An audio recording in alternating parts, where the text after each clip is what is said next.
what I like to do is I like to see you and then look through the glass and see Bergman and Jorge, and they let me know. Good afternoon, Mace. Good afternoon. Good afternoon. Good afternoon. Yeah, I haven't seen it yet. They keep telling me watch the movie Spirited because this thing comes up. Good afternoon, Mace. Something to do with Good Afternoon. Yeah. Have you watched it? I watched about half of that. I thought it was good. And it's not a reflection of the movie, but I was falling asleep, so I turned it off so I could enjoy it. Do you understand the Good Afternoon thing? I don't think I got it that far. Oh, you didn't make it. Okay. Good afternoon, yeah. Mace. I'm still going to watch it. I'm going to figure out. Yeah, it's only been two weeks. Don't worry. You'll get to it eventually. When you were doing nothing for a week and a half. Correct. All right, so it was a disappointing night in Vegas. Oh, gosh. I was so bummed out. Like, I woke up on Saturday morning, I thought, oh, man. And then Sunday, I had it again. I was driving around in the car just as the 10 a.m. games were going to start, and I heard the radio, ESPN radio, and they announced the 4 playoff teams. And again, I thought, oh, God. You know what? We should have just done the 12-team playoff. Like, nobody really deserves to be there except for Georgia and Michigan. Right. I mean, I think it's kind of, right? Doesn't it seem like there's 2 teams that clearly deserve to be there. Right. TCU just lost, and they didn't even drop at all. Right. Ohio State didn't play and lost to Michigan, and now they're back in just because USC lost a week after they lost. Yeah. What? Yeah, it was all. What? Actually, I want to let's do some of this because I don't get it. You think I over prepped for the show? I did too much material. Oh, for we're switching now. Yes, I think you did over prep for today's show. over-prepped. He sent an email today with 13 or 14 pieces of sound, and most of them. And we only get to 3 during the show. Usually, We got all week. If we get to we'll those try to 3, squeeze them in. We'll try to squeeze them in. yeah, like Howard Stern never got aired yesterday. Yeah, it's funny. All weekend. Last week. Oh, but we're playing it today. I'm Happy sure we Monday, will. Mace. Yeah, happy Monday. And Hashtag whatever we blessed. don't get to, you and Cappy can do on Friday. Oh God, me and Cappy on Friday. Found the funniest tweet about that. Me and Cappy have never done a show together. We do crosstalk, obviously, together all the time, but we've never done a show together in our whole histories. And we have overlapped. Our careers have overlapped a lot. And somebody tweeted this. Kaplan and Mason doing a show together is akin to crossing streams, worlds colliding, or the Large Hadron Collider, a portal to an alternate timeline, or more. It is weird that we're doing a show together, but we are. Should you guys go like super serious? No. Like No. really get a ton of just like really hot takes the entire time? No. Only talk sports the whole time? It would be amazingly bad. That I think is not going to happen. Right. Yeah, nobody wants that. Are we on YouTube today? Is YouTube going on? I think so. Yeah, we're on YouTube. yeah. YouTube.com/ESPNLA. You can watch the show. I'm wearing my SC gear today Yeah. because, you know what? We are still the exclusive unofficial home of USC Trojan football. Where do they get to play now? What? So Utah It's goes to the Rose Bowl. It's the Cotton Bowl versus Tulane. Ooh, Yeah, I know. that's a come down. Yeah, it really is. Oh, man.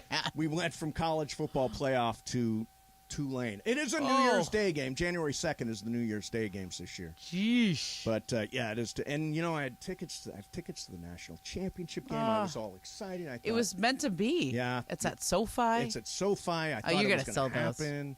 Yeah, I'm selling those. Oh, yeah. Definitely. I'm not going to go see Michigan and Georgia play. See, if you're selling those, then you shouldn't have to sell the Raiders-Rams games. What do you mean I shouldn't have to sell? Well, you should not have to. You shouldn't sell them because you're still selling them to a Raider fan.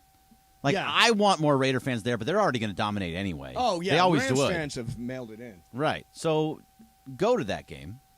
Go to that game and be the Rams fan? Yeah, be the one true Ram fan. Yeah, go for the shrimp. The shrimp is very good in the Chairman's Club. Maybe you can be the one. You can ask Demoff for just this week. You could be the one. Look at Boss Amanda shaking her head. You could Boss be the- Amanda? Here, it's a Thursday night game. Yes. No, don't go. Don't No, go? no, you Yeah, should. you and No. Cappy You are should supposed to go. do a remote the next day. And it's like you're leaving work, right? You're going to get done with the show, And go then you're straight going to have the to go game. straight over there. You're going to watch bad football. Then you have to get up and drive down to Orange County the next day. Why? Yeah, I guess that's Why? true. Give yourself a break, man. I can sell them for more than I bought them. Because you're a true Rams fan. Because you're No. the one and only. And Kevin Demoff will let you do the No. Rams Why- cheer and the okay, whole thing. Why would you listen to Greg? Yeah, ever? that's true. You Seriously. don't listen Why to Greg? him Greg just wants your typically, tickets. so why would you listen to him now? Oh, I mean, I would No, take Greg's it. got tickets. I'm going already. Yeah, I got tickets. Yeah, so I don't need his tickets, Momo. Yeah. Okay, well, I thought that was your ulterior motive. No. I want him to go. Momo, you've been to SoFi, right? I have not. Oh, you haven't?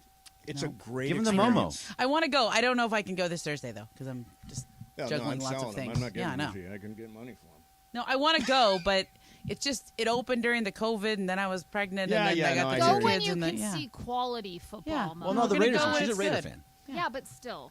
Bergman's like, oh, we can make the playoffs. We can make the playoffs. Yeah, the Raiders can This make is the what playoffs. they do. They give you this false hope. Oh yeah, 3 in a row, Momo. I know. Bam! They're going down. And Chandler beating the Jones Chargers. is great. Listen, I am I'll always tell you, I going will to be a Raider fan. I am. But part of being a Raider fan is knowing when the other shoe is about to drop. Look, you Right think when they're they get gonna us all excited. Ooh, I'm gonna laugh when the Devontae Rams Adams beat is them so on good. Thursday I am night. going That- to then laugh that'll when be the Rams capper. knock That them would be the out of capper. Yeah, playoffs. the Rams are going to beat them on Thursday night Yep. and kill all the hope that you Raiders fans have. No. So And Momo, let's I'll work miss this out. the scoreboard when they show all of the Raider fans leaving the building, going up the escalators after they lose. And then starting fights in the parking lot. Oh yeah, God, steer clear of the Fights parking happen lot. everywhere. It's not just because of the Raiders. I mean, I'm not they gonna dispute they that. help it. We help it, but it's Kind of not on because- brand. I mean, a little bit. So look, you just beat the Chargers, you beat the Rams, you beat the Patriots, you beat the Steelers. None of All those a sudden teams you're are eight- good. No, then you're 8-7. Yeah, then you're 8-7, and you're So right you're saying there. they have to win 5 in a row? 6. They have to win 6 in a row. Yeah. You believe that team can Listen, win if 6 games in Bisaccia a was row? our coach, whatever that guy's name Rich was, Bisaccia, I'd say sure. Yeah, hey, look, all I know is I've seen they 3 played in a hard row. for that guy. And they have 3 not good teams coming up. Rams, not good. Patriots, not good at home, too. Patriots have to go across country. And then you have to go to the Steelers, but they're kind of not really sure. I'm going to laugh when they go 0-3 in those games. Oh God, would that not be fantastic? Yeah, now I really Then hope Greg they will beat have the nothing Steelers. to talk about. She's a Steeler fan, so I'm yeah, really we hoping they beat suck. the Steelers. And we suck, and I can admit we suck. Yeah. I mean, We Yeah, Steelers suck. do kind of suck this Yeah, year. it's all good. We suck. 8-7, Momo. There's no hope. 8-7. No, I'm not offering any hope. I mean, I I'm just not either. I'm suggested not that- usually like down on the Raiders, and I'm not. But I kind Although of just. you're doing the opposite of Yeah. what you like. I always go into a game believing the Rams can win. You go into a game expecting the Raiders to screw up. Well, so much of this year has been the Raiders get a big lead and then totally blow it in the second half. I mean, every single group text I have with my Raider friend fans, and I said that Raider right? friend fans, yeah. Is all like, oh gosh, we're up 17. How are we going to lose it this time? I mean, That's the way it goes, it's huh? so bad. Not at the beginning of the season, but now that we have enough evidence to know that this is what happens. Yeah, they are. They're actually better if they're trailing at halftime. Although It's better when we're losing and then they come back and there's no pressure. You know what's You don't like weird? those I 20 so I nothing was, leads? Yeah. I was No. watching the end of the Raiders-Chargers game yesterday, and I realized I was rooting for the Raiders. Yeah, you were. against Yeah. the Chargers. Yeah. you were. Well, because the Chargers aren't a real team. I don't want the Chargers to be in the playoffs when we're not in the playoffs. I mean, is that jealousy? Is that envy? Yes. I No, it's the understand that. Chargers. Yeah. Do you get it? I totally get that. Like And if we can't be in it, I don't want them to be in it. I think the Chargers. Look. I don't think we would find the financial data to back this up. But are they worth less in LA? No, than absolutely they were in not. San Diego? No, they're worth more. How so? They don't own the stadium. No, but they are a Los Angeles franchise, and I heard their value went up by $500 million. Well, everyone's did. I mean, the market size between Los Angeles Yeah. and San Diego is ridiculous. Yeah, San Diego. They had fans though. Yeah, they did have fans, but they're not worth as much. Yeah. So, okay, so a couple of things on this. I wanted to get to Caleb Williams. Are we already at a break? We are already Is he at a still break. good? Is he? I have all these great sound clips to Hey, play. you know what? and no We time have to like do a it. whole show. Yeah, I know, but I'm wired. Clearly. Yeah. All right, coming up next for you, Caleb Williams. I have a controversial statement about Caleb Williams, Oh. and then something I think Caleb Williams really screwed up. That's coming up next for you. Mason, Ireland, 710 ESPN. 710 ESPN is giving you a chance to win $1 million. Money all the time. What I'm thinking. $1 Million Mondays. $1 Million Mondays. Listen every Monday during football season to Travis and Sliwa, Mason and Ireland, and Sedano and Cap. All you have to do is make a super prediction, And you can win $1 million. and you can score tickets to a game at SoFi for just playing on $1 Million Mondays. $1 Million Mondays. 710 ESPN. During this holiday season, ESPNLA and Subaru are partnering with the Folds of Honor Foundation for our inaugural Long Drive-a-thon event. Proceeds raised will provide scholarships to families of America's fallen or disabled military and first responders. Our Long Drive-a-thon event is taking place on Friday, December 9th at Black Gold Golf Club in Yorba Linda. If you'd like to participate and support the Folds of Honor, go to blackgoldgolf.com. That's blackgoldgolf.com. Love, it's what makes Subaru, Subaru.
What's up? It's Monday, Mason and Ireland show. Momo's in. You're in for the whole week, right? Yeah, except for Saturday. Oh, except for Friday. Friday, right. Yeah. Me and Cappy, Friday.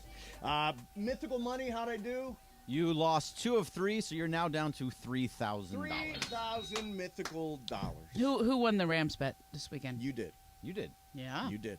Just saying. You're up to $95,000. Hey. Congratulations, 95 Momo. grand. Not bad. Now, do I have $3,000 left until the end of next year? That was originally. To the end of next year. Yeah. How is that possible? Well, you lost a lot of That bad basically bets. kills the bet. I mean, well, we can talk about it when you actually get down to 0. See, I told you they're going to come up with a way to make more money. See? No, I think we'll texted you. reset You the did, year. you did. Reset the year. I told you that. You could. I'll be the loan shark. They don't allow loan sharking. No, there's no loan. There's shark. no loan. We're not offering up money to Yeah, anybody. Bergman, I'm going to borrow money from her at a rate of 9.5%. 9.75%. You keep track I'm of not that. doing that much math. That's crazy. All right, so this is Caleb Williams after USC was beaten by Utah on Friday night in Vegas. For Caleb, can you describe kind of what you felt when you got hurt and then what it was like trying to go through the rest of the game? You ever have an old rubber band?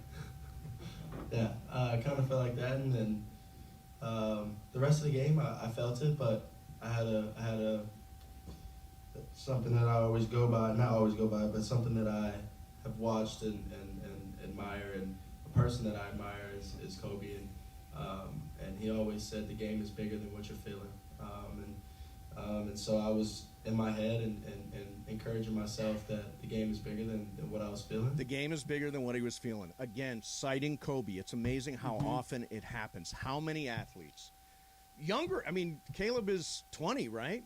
Citing Kobe Bryant. Yeah. And that mentality that I'm going to play no matter what mentality. I would say, and I don't know if you watched the very end of the game after Yeah. it was decided, but I he did. got clocked a couple of times. And I honestly think he was kind of his own worst. I mean, at some he point, he looked like he was staggering around out there. Oh yeah, and he was getting crushed by Utah. Like the ending was even hard to watch. It was like the second to last drive, and they sort of still had a chance. Yeah, and I think it was like a 4th and long, and then he just got nailed by the guy from Utah. And I was like, "What? Why is he still out there all night long?" Now This is the controversial statement. Ready? Mm-hmm. If Caleb Williams had not gotten hurt, USC would be in the college football playoff. Probably true, but you agree? Yeah, he was great, but like he got hurt. Right. But it was the second drive of the game. Yeah, it was early. They were up 17-3, and they only scored 7 points the rest of the way. However, don't play the Utah fight. The Utah defense was really good, and the USC defense sucked. Well, Caleb Williams has nothing to do with the USC defense sucking. No. But you're up 17-3. Remember the way the first game was decided? They basically outscored them. Yeah, that's how this was going to go, except for this. If they had continued to score, I think they would have won the game. It's probably true. And you can't take the Heisman Trophy away from I don't Caleb think he's going to lose it. I think he's got it. Who else is going to come in there? The guy from TCU, he lost too. Yeah, right. I mean, C.J. Stroud, he lost his last game. I mean, there's nobody really else, and he deserves it. Okay, but the only thing Caleb Williams did wrong to me was the back-to-back on his hands. Okay, here is he painted basically F Utah on his fingernails. You know he's been doing that all year, right? I know. Okay, but it never gained as much attention. He did against UCLA as it did here. Never gained as much attention. And afterwards, the Utah quarterback, Cam Rising, was asked about that. Any reaction to him doing that? It said Utah on there. That's cute. Don't give it. It is what it is. You know, you can do whatever you want. Put whatever you want on your nails. I'm not going to judge you for whatever you do. But hope you liked it. Thank you. Yes, he's been doing it all year. Stop playing the Utah fights. They're so disrespectful. This is unofficial, so that's what happens. It's the unofficial show. On the exclusive unofficial home of USC Trojans football, you're playing the USC fight song or the Utah fight song. That's rough. I think they lost. I think it is a mistake to do that. I think it's a mistake to paint your fingernails. Who cares? No, it's just all it is incitement. You're just you're play your own ball. You're giving the other team a reason to hate you, and that's what he did. And he did it, as you pointed out, did it all year long. But excuse me. But I understand the national criticism, in particular the national criticism. So you believe in bulletin board material, then? I do. I believe, especially when it's on your hands. Especially, I mean, but like he did it against he did against Notre Dame, and he beat the hell out of Notre Dame. It's one thing for there to be a quote, and there's another thing to actually wear the bulletin board material on your hands. I don't like it. Yeah. I think it's cocky. There's a difference between swagger and arrogance, and I think he's right on that line, and probably drifted over it. With the whole F Utah thing. You know what? I wish DTR did that. I wish he would have done that. Well, his hands are so small you couldn't read what they said. He really does have teeny tiny hands, and you saw it with his little teeny tiny hands. I can't find the drop. I'm trying to find it. So that's all right. It's no too worries. late. Damn. It's Monday. I'm not on my page. I gotta find my page. Like looking around for this. Are you still making challah bread for us? Yeah, Thursday. I'll do it Thursday. Nice. And Jorge, are you still making what? Oh, you are. Yeah. Why did you start by shaking your head no and then? Oh, because the computer was doing something. Oh, okay, got it. So one day we're gonna have ceviche from Jorge, and then Bergman, what are you making? You don't want me to make anything. It's like bring a covered dish. Do you want? If you tell me something you want. I brought meatloaf today. Nobody wants it except for Travis. Me and Travis. Yeah, I don't. Ma, the meatloaf. Yeah. There you go. It's good stuff. It's really disappointing, but I think in the end you've got to look at this as year one of a process, and they are way ahead of schedule. And today the transfer portal is open. Oh, here we go. And it opens today, like literally. Bam. There's still bowl games going on. I just saw the old USC quarterback Keaton Slovis, who's at Pitt, went into the transfer portal. Yeah. How did you do this year? Everybody's going to. Not so good? Yeah, not so good. Okay. A pretty decent season, enough to attract a bigger program. Okay. And I think that's what's going on. And I'll tell you, I imagine I read an article with Mac Brown, who's the North Carolina coach, and he said he has one player who has already gotten 12 NIL offers to induce them into the transfer portal. Now, is that the way this is supposed to work? Are you supposed to? Isn't that some form of tampering to give them the money to induce them to go into the portal? Anything goes now. Yeah, it's crazy. Now, I hope we get some defensive players. Let's go, SC. Get out there. Get recruiting. I mean, that's why you have to have agents that represent you for NIL deals. Right. College players have agents for NIL deals now. Yeah, that's true. Yeah, it's going to be interesting to see what happens. It's almost as big as signing day in a way because you're getting more finished product. Yeah, signing day is just kind of a guess. Right. So, yeah, who knows? I've got 5 stars. You've got 4 stars. You've got 3 stars. Who knows? But in this scenario, you've already actually seen these guys play. Yeah. So do coaches now get different credit because when it's signing day, it was like, oh, he got a number 4 class, he got a number 3 class, right? But he's always in the 60s. He's not getting a good enough class. Now it's about the class of transfer portal guys you bring in. Yeah. So you get judged based off the transfer portal more so than actually signing and recruiting people. And most of the players. You all right? Yeah. It's your first day back and you're losing it. No, I still he's still in. He's just warming up. Just warming up. He's just warming up. Yeah, but most of the players that are coming through the transfer portal, I would imagine for USC are going to be defensive players. Last year, you saw them rebuild that offense. Yeah. I would imagine at this point, although I have very little faith in the USC defensive coordinator Alex Grinch. He was the defensive coordinator for Lincoln back at Oklahoma. Yeah. They got boat raced a couple of times, got boat raced in the college football playoff. So I think that I would like to see a change there. I would like to see a change there, and a lot of players come through the portal. So it's interesting to watch USC build its program this way because so much of college football is about tradition and being there for 3 or 4 years and building camaraderie and teammates. And like this is almost like college basketball now, where you're just one and done. In and out. Yes. Here you go. Yes. Or like in the case of Travis Dye, 4 years at Oregon, 1 year at USC. Yeah. That's the kind of game that Jordan Addison won the Fred Biletnikoff trophy for best wide receiver in the country, immediately bolts for USC. Yep. So I think that this is where the big schools are going to benefit with all the NIL money that comes through the transfer portal. I just always, like, as somebody who went to college and enjoyed the 4-year college experience. Yes. I don't know. Maybe it's different in football than in other sports, but it's just weird to like move so often. College is supposed to be a formative life experience, and very few players who go to college and play college football are going to end up in the NFL. So a lot of it is you're just going to be moving around college where you don't build those like lasting relationships. So let me ask you something. You played softball at Stanford. Mm-hmm. You were, I've heard you talk about this, a 4th outfielder. Yeah, I was totally not. My first year started about half the games, and then I kind of fell out of favor towards the end there. My second year didn't play very much at all. I was totally like I was really like the 6th of 6th. Then finally my junior and senior years, I think I started more of the games those years because I played my way back into the rotation. But I definitely thought about not playing because it's a huge time commitment. Did you think about in a world where there was NIL money and there was money for would you have transferred? Never in a million years. Even to play? Nope.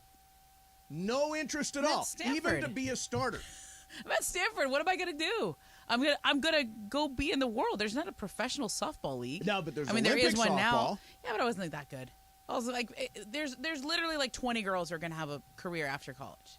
Right. There's literally 20 players, maybe 25. Okay. Yeah. Like some people are gonna go over to Europe, but like in pretty much even in football, if you look at the percentage, it's a really small percentage to be just transferring all over the place. There's not that many other leagues to go play in besides the NFL. So it's just a lot to be doing with your formative years, chasing whatever you're chasing. I don't know. What are you chasing? The NFL? Yeah, the NFL. Unless you okay, let's see how many the NFL. Let's see how many guys who go through the transfer portal end up in the NFL and do all that. Well, the other thing is not just they're also chasing the money. Yeah, and chasing money. Yeah, I can make more over there, and so why not go over there? That resonates. Yeah, especially because there are certain schools that really get you paid. Yes. And you're not going to be a professional, and so this is your chance to get paid. All right, coming up next for you. Jeez. Thank you. Nobody needs to keep hearing that.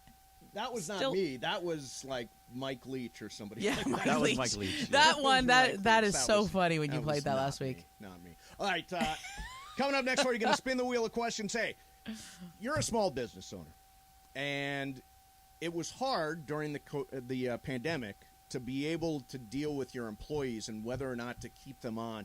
If you're a small business that did, during COVID, pay your people, you did the right thing. And that could qualify you for up to $26,000 per employee at covidtaxrelief.org.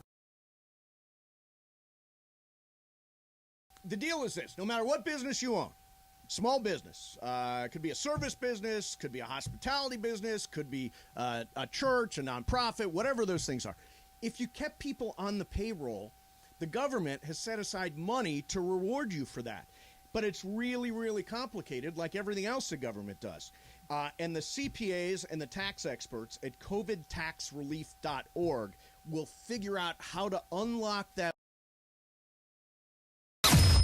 710 ESPN is giving you a chance to win $1 million. Money, money all the time. What I'm thinking. $1 Million Mondays. $1 Million Mondays. Listen every Monday during football season to Travis and Sliwa, Mason and Ireland, and Sedano and Cap. All you have to do is make a super prediction. And you can win a mill. And you can score tickets to a game at SoFi for just playing on $1 Million Mondays. $1 Million Mondays. 710 ESPN.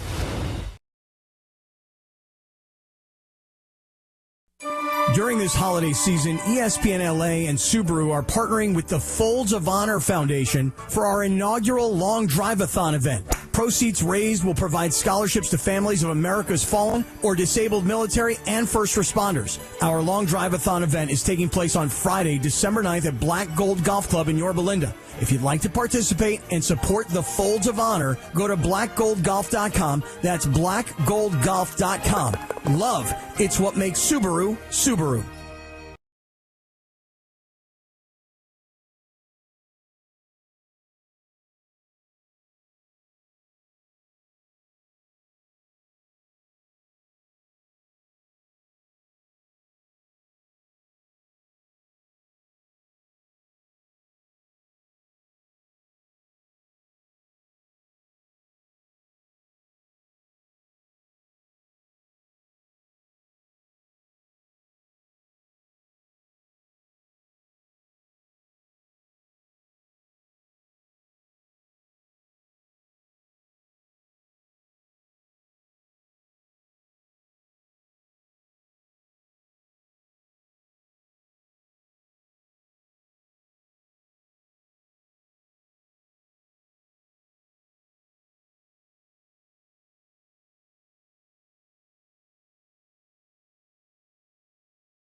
For Wheel of Questions. Wheel of Questions is presented by our friends at Puente Hills Toyota. Got a car that's just sitting around not being used? Bring it to Puente Hills Toyota today for an instant cash offer. Puente Hills Toyota, the house of yes. Producer Jorge, are you ready with that wheel? Hit it! All right, here we go. A very tailor-made question for today. All right. So I mentioned with Travis and Sliwa that I had a very specific dream in which I had a conversation with Carlos Correa. Here's the question. What do dreams actually mean? Do they tell the future? Is it based on your past? And what's the last dream that you can remember? So I think dreams are your your consciousness, your subconsciousness, working things out. Okay. And I tend to have I don't know if they're necessarily portentous. There's a big word. You mean they don't portend the future? They don't tell the future. Not necessarily. Yeah. I think Portentous. I know. Don't bring portentous to this show. That word is too big. It's kind of pretentious, isn't it? There's another big There one. you go. There's another big. Yeah. I don't know that I think dreams are like when you're stressed out, you tend to have anxiety dreams. Right. When you're nervous about something that's coming up, I tend to have a lot of dreams. Like I very frequently have dreams that I'm back at Stanford playing softball. Right. Like I'm back in, and then I have other dreams. Like it's always an anxiety dream. It's Yeah, always like yeah. I'm in the outfield and they're hitting me the ball, and I'm like scared, or, like the pressure's on. I tend to have this dream a lot, where I'm trying to get a story out, Right. and I can't like physically type it out. Like I'm Ooh. trying to send the So it's email or the paralysis. tweet. But I'm typing it, but it's not coming out right. Like there's a sort of like not being able to express yourself. express yourself. Yeah. But you can't get it out, and there's like a nervousness to it. I have those anxiety dreams quite a bit. Right. And I think but you it's- don't think they tell the future. No. I do think that there are messages that your subconscious is working on. Like there's things in your life that you're working through. So if there's a big question in your life about a life path or something you're trying Right. to decide, I do think you can find answers within dreams. So you can find answers, but it doesn't tell the future. Yeah. Bergman, what about you? So I just think that dreams are nothing more than just your subconscious kind of just dropping things in from your past. I don't think there's any meaning behind them. I think things happen, and those dreams are completely out of the realm of what actually happened. I don't think they're just random. They're not I do. random. They're I think not they are. random. It's based on what's in your head. It's based on the things you're going Yeah. through in But your a- life, and they're telling you things, right? Do Yeah. you remember any specific dreams? I mean, specific dreams. I mean, there's certain dreams. I know I have a lot of dreams where I'm fighting somebody, and like when you go to punch them, like nothing actually happens. Oh. That happens a lot. Or sometimes, like I've had the dream where you're naked walking through a restaurant. You have had that dream? Yeah. Or like I'm like, oh, and then I wake up thinking, oh my god, I forgot napkins because I was a waiter for so long. Right. Right. But I don't think that means anything. I think do. it does. I think the fighting and not doing anything is you feeling ineffectual. Yeah, and not being able to like make people do what you want them to You're do. frustrated and you're not in control, and Correct. even when you punch, there's nothing there. Yeah, and the naked is like being producing feeling the show. exposed. I mean, those are not all the time. Those are just dreams that we've had in the past. Right. Right. I I've don't know. never had a naked dream. You've never had a I've naked never dream? had a naked dream either. No. Oh, I've had them in school. Yeah, I've had that's them. not I've my- had them here. What do you mean ESPN. here? Like here. Oh, ESPN. walking through the building? Yeah, walking through Oh, the building. God. Absolutely. Yeah, nobody Jorge? needs that. Oh, Boss Amanda, what about you? So I don't think they mean anything, but I think a lot of times I notice that my dreams come from something I watched on TV. You know what I mean? so Where TV I kind of bleeds maybe into put your- myself into. I agree with that. I become a character Yep. in what I was watching. Especially like whatever you watched at night. Yeah, exactly. If it was intense. I like don't watch scary things, like, or even just like spy things or Yeah. intense shows at night. That's not good. Suspense stuff, no. Yeah. Jorge, what about you? Yeah, I'm with the group. I don't think they mean anything. And one that I remember is, like, I'm running from something. Yep. But I'm not really moving. Yeah, that's a common anxiety. Yeah, dream. that's Or just how about one of the screaming but nothing comes out? These Yeah. are all like Yeah, that's like my anxiety trying to dreams. tweet something. Nothing happens. They're all kind of you guys are describing all Yeah. sort of the same dream. It means you feel Anxious. You feel what? Anxious. Anxious Or a and lack of control. Lack of control. But You have a lack But of you remember control. those. You know what trips me out, though? Deja vu. Like, Yeah. when you Oh, experience deja something vu. like Yeah, that, you're yeah. like, wait a minute, where did I see this before? That is I a will weird one. frequently wake myself up from a dream. If I have a dream where, like, have you ever had the dream where, like, you almost might die in your dream, like you're falling from something? I have woken myself up before it happens. Do you ever get those? Like, I don't you wake get up like those. you're in like, whoa, oh You my wake up in gosh. limbo, like in that movie Inception. Yeah. So Oh, with yeah, those, when you're you're right. falling, do you believe that if you die in your dreams, you die in real life? I don't believe that, but I'm not about You to never find out. Well, right, but you never actually do die. I'm in not your gonna dreams try for to the most find part. out. I'm gonna wake myself up. Yeah. Well, yeah, I mean, you're dreaming, right? You don't control it. Have you ever died in a dream, Mace? No, I've never Well, and died. you're Yeah, you alive, wake yourself so up. The I theory think works. if you die in a dream, you probably do die. Okay, so you do. Okay, so Yeah. you think so? If you die in a dream, you die. You probably die. Yeah. Why is that? Well, because you're sands of the hourglass, man. You only have so much. Yeah. No, I and I'm not making this up for a bit. I swear, I had a believe you. dream last night where I was having a conversation with Carlos Correa. I was not thinking of Carl. I didn't talk So about I also baseball. think- Think about baseball. I think sometimes your dreams, somebody told me this, it totally makes sense to me, that sometimes your dreams, like, something will appear in your dream and it's like a pun. So, like, Carlos Correa could be some kind of a pun on something else you're thinking of. Yeah, you don't want him here. That's what it means. You think that's what it means? Yeah, you But don't want it him could here. be like it sounds similar to something you're thinking about. Something correct or... What would it say about that dream if they announced that Carlos Correa has signed with the Dodgers today? Oh, that would be something. Wouldn't that be telling Yeah. the future? Yeah, I'd be into that. So random. I'd go with you on that. All right, coming up next for you, the Lakers are on a roll. Whoa! From the dead. They were 2-10. Now they've won 8 of 10. We'll get into that coming up. And Anthony Davis, brand new man. We'll talk about all the Laker stuff that's going on. Hey, during this holiday season, ESPNLA and Subaru are partnering with the Folds of Honor Foundation for our inaugural long drive-a-thon event. Proceeds raised will...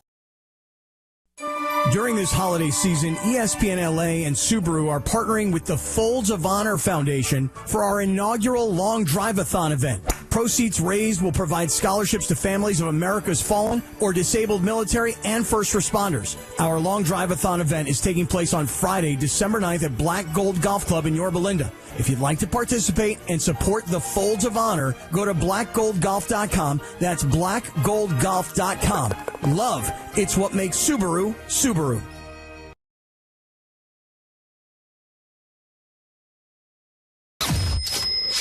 $710 ESPN is giving you a chance to win $1 million. $1 Million Mondays. $1 Million Mondays. Listen every Monday during football season to Travis and Sliwa, Mason and Ireland, and Sedano and Cap. All you have to do is make a super prediction. And you can win a mill. And you can score tickets to a game at SoFi for just playing on $1 Million Mondays. $1 Million Mondays. 710 ESPN.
Sports Radio, we're here each weekday, 1 to 4 p.m. for your afternoon.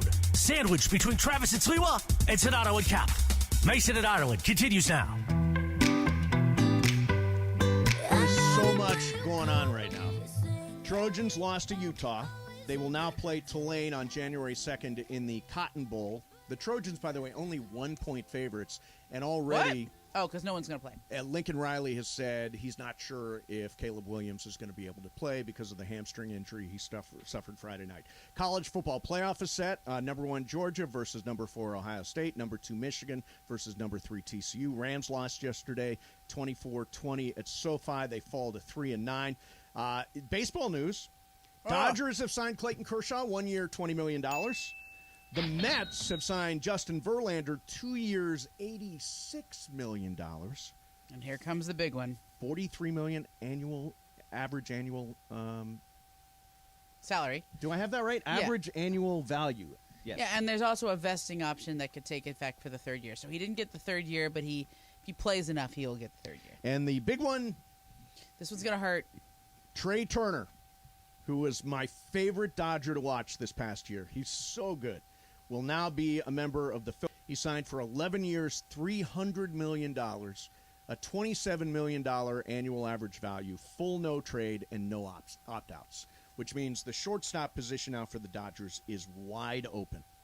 Wide open. It's interesting that that's the number for him because 11 years is a long time. How old is Trae Turner? 29. 29. Yeah, there you so go. he'll So be it takes him to 40 by the end of it. It's a long time. That is a long time. Long time to tie yourself up with one guy. And then the big news, one of the big stories of the weekend, is that the Lakers look like a whole new team with Anthony Davis playing the way Anthony Davis is playing right now. He is absolutely dominating. Friday night was spectacular against Milwaukee. Yesterday afternoon was great against Washington. Went for 55 points in that game. I mean, is this an example, Momo, of the torch being passed to Anthony Davis? Remember, that was always the idea, was that LeBron would pass the torch to Anthony Davis and he would become that guy. Is that what's going on here? Yeah, the only issue with Anthony Davis has been his health the past few years. I don't know that I would question his skill set, his motor, anything. He just hasn't been healthy, and when he came into this season, I don't think any of us realized how much that lower back problem was affecting him. Right. But he was really stiff and sore. Like, sure. I could see him in the locker room, and he would be like hobbling around in the locker room afterwards. And part of it is because he has the whole street clothes reputation. He probably didn't want to let on. He was trying to play through it. But he seems pretty healthy right now. Seems very healthy. He's moving around, and he's leading the league in points in the paint. Yeah. Okay? 20.9 points a game in the paint right now. That's where he needs to live. Correct. And we were doing the NBA Today across the street, and they were showing highlights of his performance last night. And it was like dunk after dunk after dunk after. They're looking for him. Russell Westbrook, 15 assists off the bench. Yeah. He's looking for Anthony Davis. Like, there was one play. He was dribbling there, and you could see Russell had a clear path to what I think would have been a pretty easy layup. He had beat his man off the dribble. But Porzingis comes over to rotate. That was who was on Anthony Davis. And he reaches around Porzingis and feeds Anthony Davis the ball for a dunk. And I was like, wow. Yeah. Like, it's not that Anthony was in the block like Joel Embiid creating a low post threat all the time. There's a lot of lobs and dunks in those 55 points. But they're looking for him, and he's converting. And do you think it's? I guess this is the question. Do you think it's just that he's healthy, or has his mindset changed? Because I have a feeling it's a both. combination. It's a combination of the two. of both. So some of it was that LeBron was out, and he carried them in those games. Right. And he has that sense of responsibility. The best Anthony Davis has played was 2020 after he had the trade from New Orleans. He had a chip on his shoulder. He wanted to prove everybody wrong, and also that he was worth it. Right. That he was worth all of that. He had spent the year before being injured and people questioning whether he was a winner or not. Remember that? Yep. And he played lights out that entire season in 2020. Where is he now? Same questions about him. Street clothes, all that. They haven't won. Is the team good enough? There was a sort of depression around. I would flat out say there was a depression around the Lakers when they were 2-10. It was a hard locker room to be. Sure. I had somebody who would talk to players in that locker room all the time. Flat out depression. They were that bummed at how badly they had started the year. And for them to turn this around, to go 8-2 in their last 10 games. Granted, there's some games against San Antonio and whatever. Signature win Friday night against Milwaukee. Do you know how many turnovers they had in that game? Don't know. The Milwaukee game. 2 or 4. 4. 4 turnovers. what I meant. You were so excited that you had the answer. I knew it was low. I knew it Greg, was like, low. I know. Oh, I know. Look at me. Two. I did 4 research. turnovers Yeah, in a that's whole amazing. game. Yep. And then the night before they had 7. 7 turnovers in the game before that. Last night they had 15. Okay, but the 4 turnovers against the Bucks. That's a good defense. So this morning, Stephen A. was on one of those shows. First Take, probably. Yeah, probably First Take. And he talked about Anthony Davis and the Lakers. Hey, is LA suddenly dangerous? Yes, they are. Yes, they are. And I couldn't be happier because let me tell you something right now. Basketball is better when the Lakers are relevant. Yeah. Anybody that loves basketball, no one who loves basketball roots against the Lakers because basketball is better when they are relevant. And I'm going to say this about Anthony Davis, okay? Because, listen, I was an advocate of moving him because he's one of the few assets you have.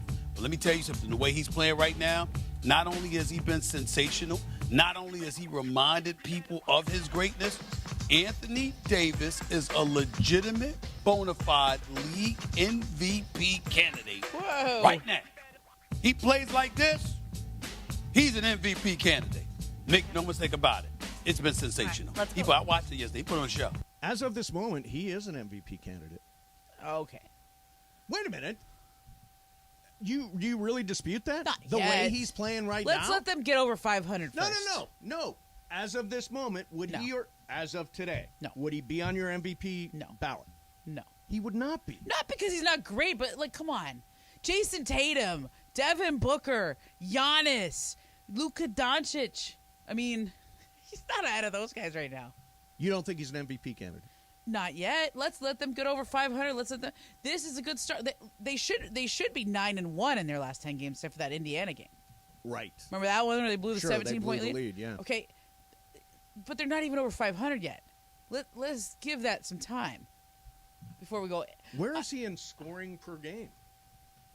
I don't think anybody else has thrown down. Has anybody else thrown down 50 this year? He's been good in this stretch, but like. You need to be good the whole season. Oh, and there's no question. I completely I'm asking as of today. NBA scoring leaders. Let me look it up. And by the way, Shai Gilgeous-Alexander's up there. Sure. I mean, Luka Doncic is averaging 33.4 per game, and then Giannis is second with 31. Luka, Giannis, Shai, Steph Curry, Jason Tatum, Kevin Durant, Devin Booker, Anthony Davis is eighth. Okay. Yeah. Just getting started. Look, I mean, when they get over 500, if they get over 500, if they get themselves back into the playoffs, not the play-in, yes, then we can talk about Anthony Davis being MVP. So he's playing great, though. I've thrown this out there multiple times, and I still think it's the right question. Mm-hmm. Reinforce or rebuild? Now, seeing what we've seen, you reinforce. Yeah. You've got a chance now. And some of the names that are out there floating around, Chicago, I think Woj talked about Nick Vucevic and DeRozan and Zach LaVine, and then the Indiana guys are out there, Buddy Hield and Miles Turner. You got to go. You do spend those picks now. I'm going to say something out loud, okay. And I just need you to just take a breath before you answer. Okay, Greg, you ready? I'm ready. Russell Westbrook should not be traded now. This is not when he's finally playing the way you need him to play. You're looking around, and Russell is the name that comes up because his name has come up for 2 years now. He had 15 assists off the bench last night. But in a world where you're trying to get better, and I've seen the other names. I've seen Kendrick Nunn after December 15th, Patrick Beverley when their contracts have become official. I don't know that. No, they don't move the needle. That doesn't net you a big improvement. In a way, though, those are easier pieces to move if they're willing to part with one or both of the picks. Right, but the attraction with Russell Westbrook is the idea that you get all that cap space at the end of the year. Momo, that's what makes him I don't attractive. think they move Westbrook. I think they've figured out how to play with him, and right now, he's buying in and playing the way Totally they agree. need him to play. Totally agree. But how do you get the team better? How do you go out and get reinforced? I don't think there's a market for Westbrook. You're not going to get. Oh no, I think Chicago would look at it and say, "All right, well, at least we got that contract coming off the books at the end of this year, and we've got $47 million in cap space." That's what makes him appealing. It's not the way he's playing right now. Right. I don't think you can get any of those names well, I won't say any. I think it would be difficult to put together an offer that would include Kendrick Nunn and Patrick Beverley on December 15th that would actually make the team better. If they put a pick in, they could. So you're saying those guys and a pick or two? Yeah, probably just one pick. Even if it was, what did I say? The Laker picks are seen as very valuable picks. Sure. Those are some of the hottest, like the highest valued potential picks that can be traded out there. But if you're looking at 2027. That's 5 years from now. Correct. Really, 4 drafts from now, because it's a 2023 draft. 4 drafts from now. It's probably the year or two after LeBron has retired. Right. But again, if the idea is to reinforce, you got to do something. And I would say right now, there's, starting December 15th, there's an urgency to do something because you may be in this chase. I mean, I had jumped off the ship a long time ago, and clearly I jumped off the ship too early. When they were 2-10, I was like, "This is going nowhere." But look at Anthony Davis now. Yeah, and the only question really is, can he stay at this level and stay healthy? And the second part is the big part: stay healthy. Yeah. Bergman, what? Go ahead, Bergman. No, I was going to say, Momo, do you think that the Lakers can win a championship with Russell Westbrook on the team this year? No. I don't think they can win a championship this year. If you trade him and get a couple pieces like Vucevic and DeMar DeRozan, and you trade Nunn and you get a couple other things and you move the picks, they can. The possibility rises. Maybe slightly, but I still don't see it. Wait a minute. So you disagree? Even though they're playing 8 out of 10. I don't think they have enough depth. And the teams that are the favorites to win, the Milwaukee Bucks, the Boston Celtics, you think they're beating any of those teams? I mean, they just beat the Bucks.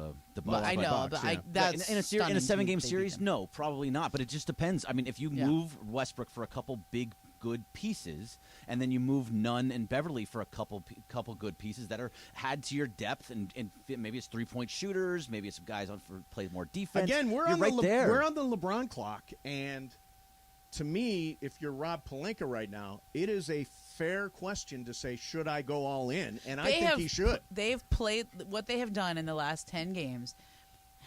They've played their way into giving themselves a chance, right? Right. If they continue to lose at a really bad clip, if they continue to not show signs of improvement, then I think that's when the Lakers are like, no, we're not doing anything. We're just going to hold our picks. We're going to let Russ come off the books. That's it. There's no reason to do anything that jeopardizes the future for a team that's going nowhere fast this year. The last 10 games made you think they could do something this year. I don't think they'll stand pat, do you? Oh, I think they'll do something at the margins. If there's something big to do, I think that this gives you reason to do it. But Westbrook, to me, he's been great. But again, the value of Westbrook is the contract. It's not that he's not playing well. But he actually well. has value on the Lakers right now. He does. But if you tell me I I can turn him somehow into Miles Turner and Buddy Hield, or I could turn him into Nick Vucevic and DeMar DeRozan, I think I look at that really seriously. Even if I have to. You have to look at it. You have to. You have to look at it. I know the Lakers have been hesitant to clog up their books beyond this year. Like there was an appeal for them of Westbrook coming off the books. Right. But now... Well, Turner's a walk away and Vucevic is a walk away. So you can acquire guys that and you they don't can acquire necessarily a free agent without having to do anything if they just stand pat, or if they just... But is that guy out there? Is the free agent out there that there are actually people in is free going to agency, make a but you're difference? probably going to overpay. Yeah. I just think it's gotten so much... The outlook has gotten so much brighter. I mean, really, 2 weeks ago, I was saying rebuild. I got to be honest. The turnaround Russell Westbrook has made since he was benched, essentially, is one of the more shocking things I've seen in sports in a long time. Did anybody see that coming? No chance. None. I thought his personality profile of stubborn, lead with the swagger, won't change. I did not. This was an about face. Yeah. Like, he is doing what they need. I mean, does he still have his Westbrook moments? Yes. Sure. But, I mean, here's the Westbrook I like, is the one who's diving on the floor at the end of the Milwaukee game on that one of those final just that possessions. One assist the other day. I was like, the old Westbrook would have forced that layup, worried about his shot attempts, etc. Then this Westbrook, who has 15 assists off the bench. But if he's traded, if he were to be traded, it's not because he's playing badly. It would be because his contract has a lot of value to another team. Correct. And you can get value in return. But let's also look.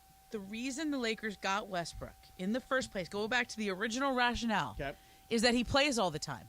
Sure. And LeBron and AD tend to get hurt. So they needed someone who was going to play all the time and be able to carry them to a couple of wins when one or both LeBron and AD get hurt. But can when he, or if. Can Russell Westbrook carry this team, No. to a couple wins if one of them or both are out? No. With one out, I think he could. Not with both out. I mean, we saw it a bunch last year. And we saw it with him when LeBron was out lately. Well, yeah, because Anthony Davis is playing out of his mind. Yeah. You're saying both. If they were to lose both. Yeah, if they lose both, then I don't Westbrook think so. can't. No. I don't think he can do that anymore. But I think if he had just LeBron, or frankly, if he had just AD, he could. Right. He and LeBron don't play as well together. They kind of have to stagger their minutes. Correct. All right. At any moment, don't forget it's $1 Million Monday. At any moment, a chance to win potentially $1 million. Make sure you stay tuned for that. Coming up next for you, a magic pill. Oh, I love these questions. That we would all be interested in. Oh. That's coming up next. Mason and Ireland, 7-10.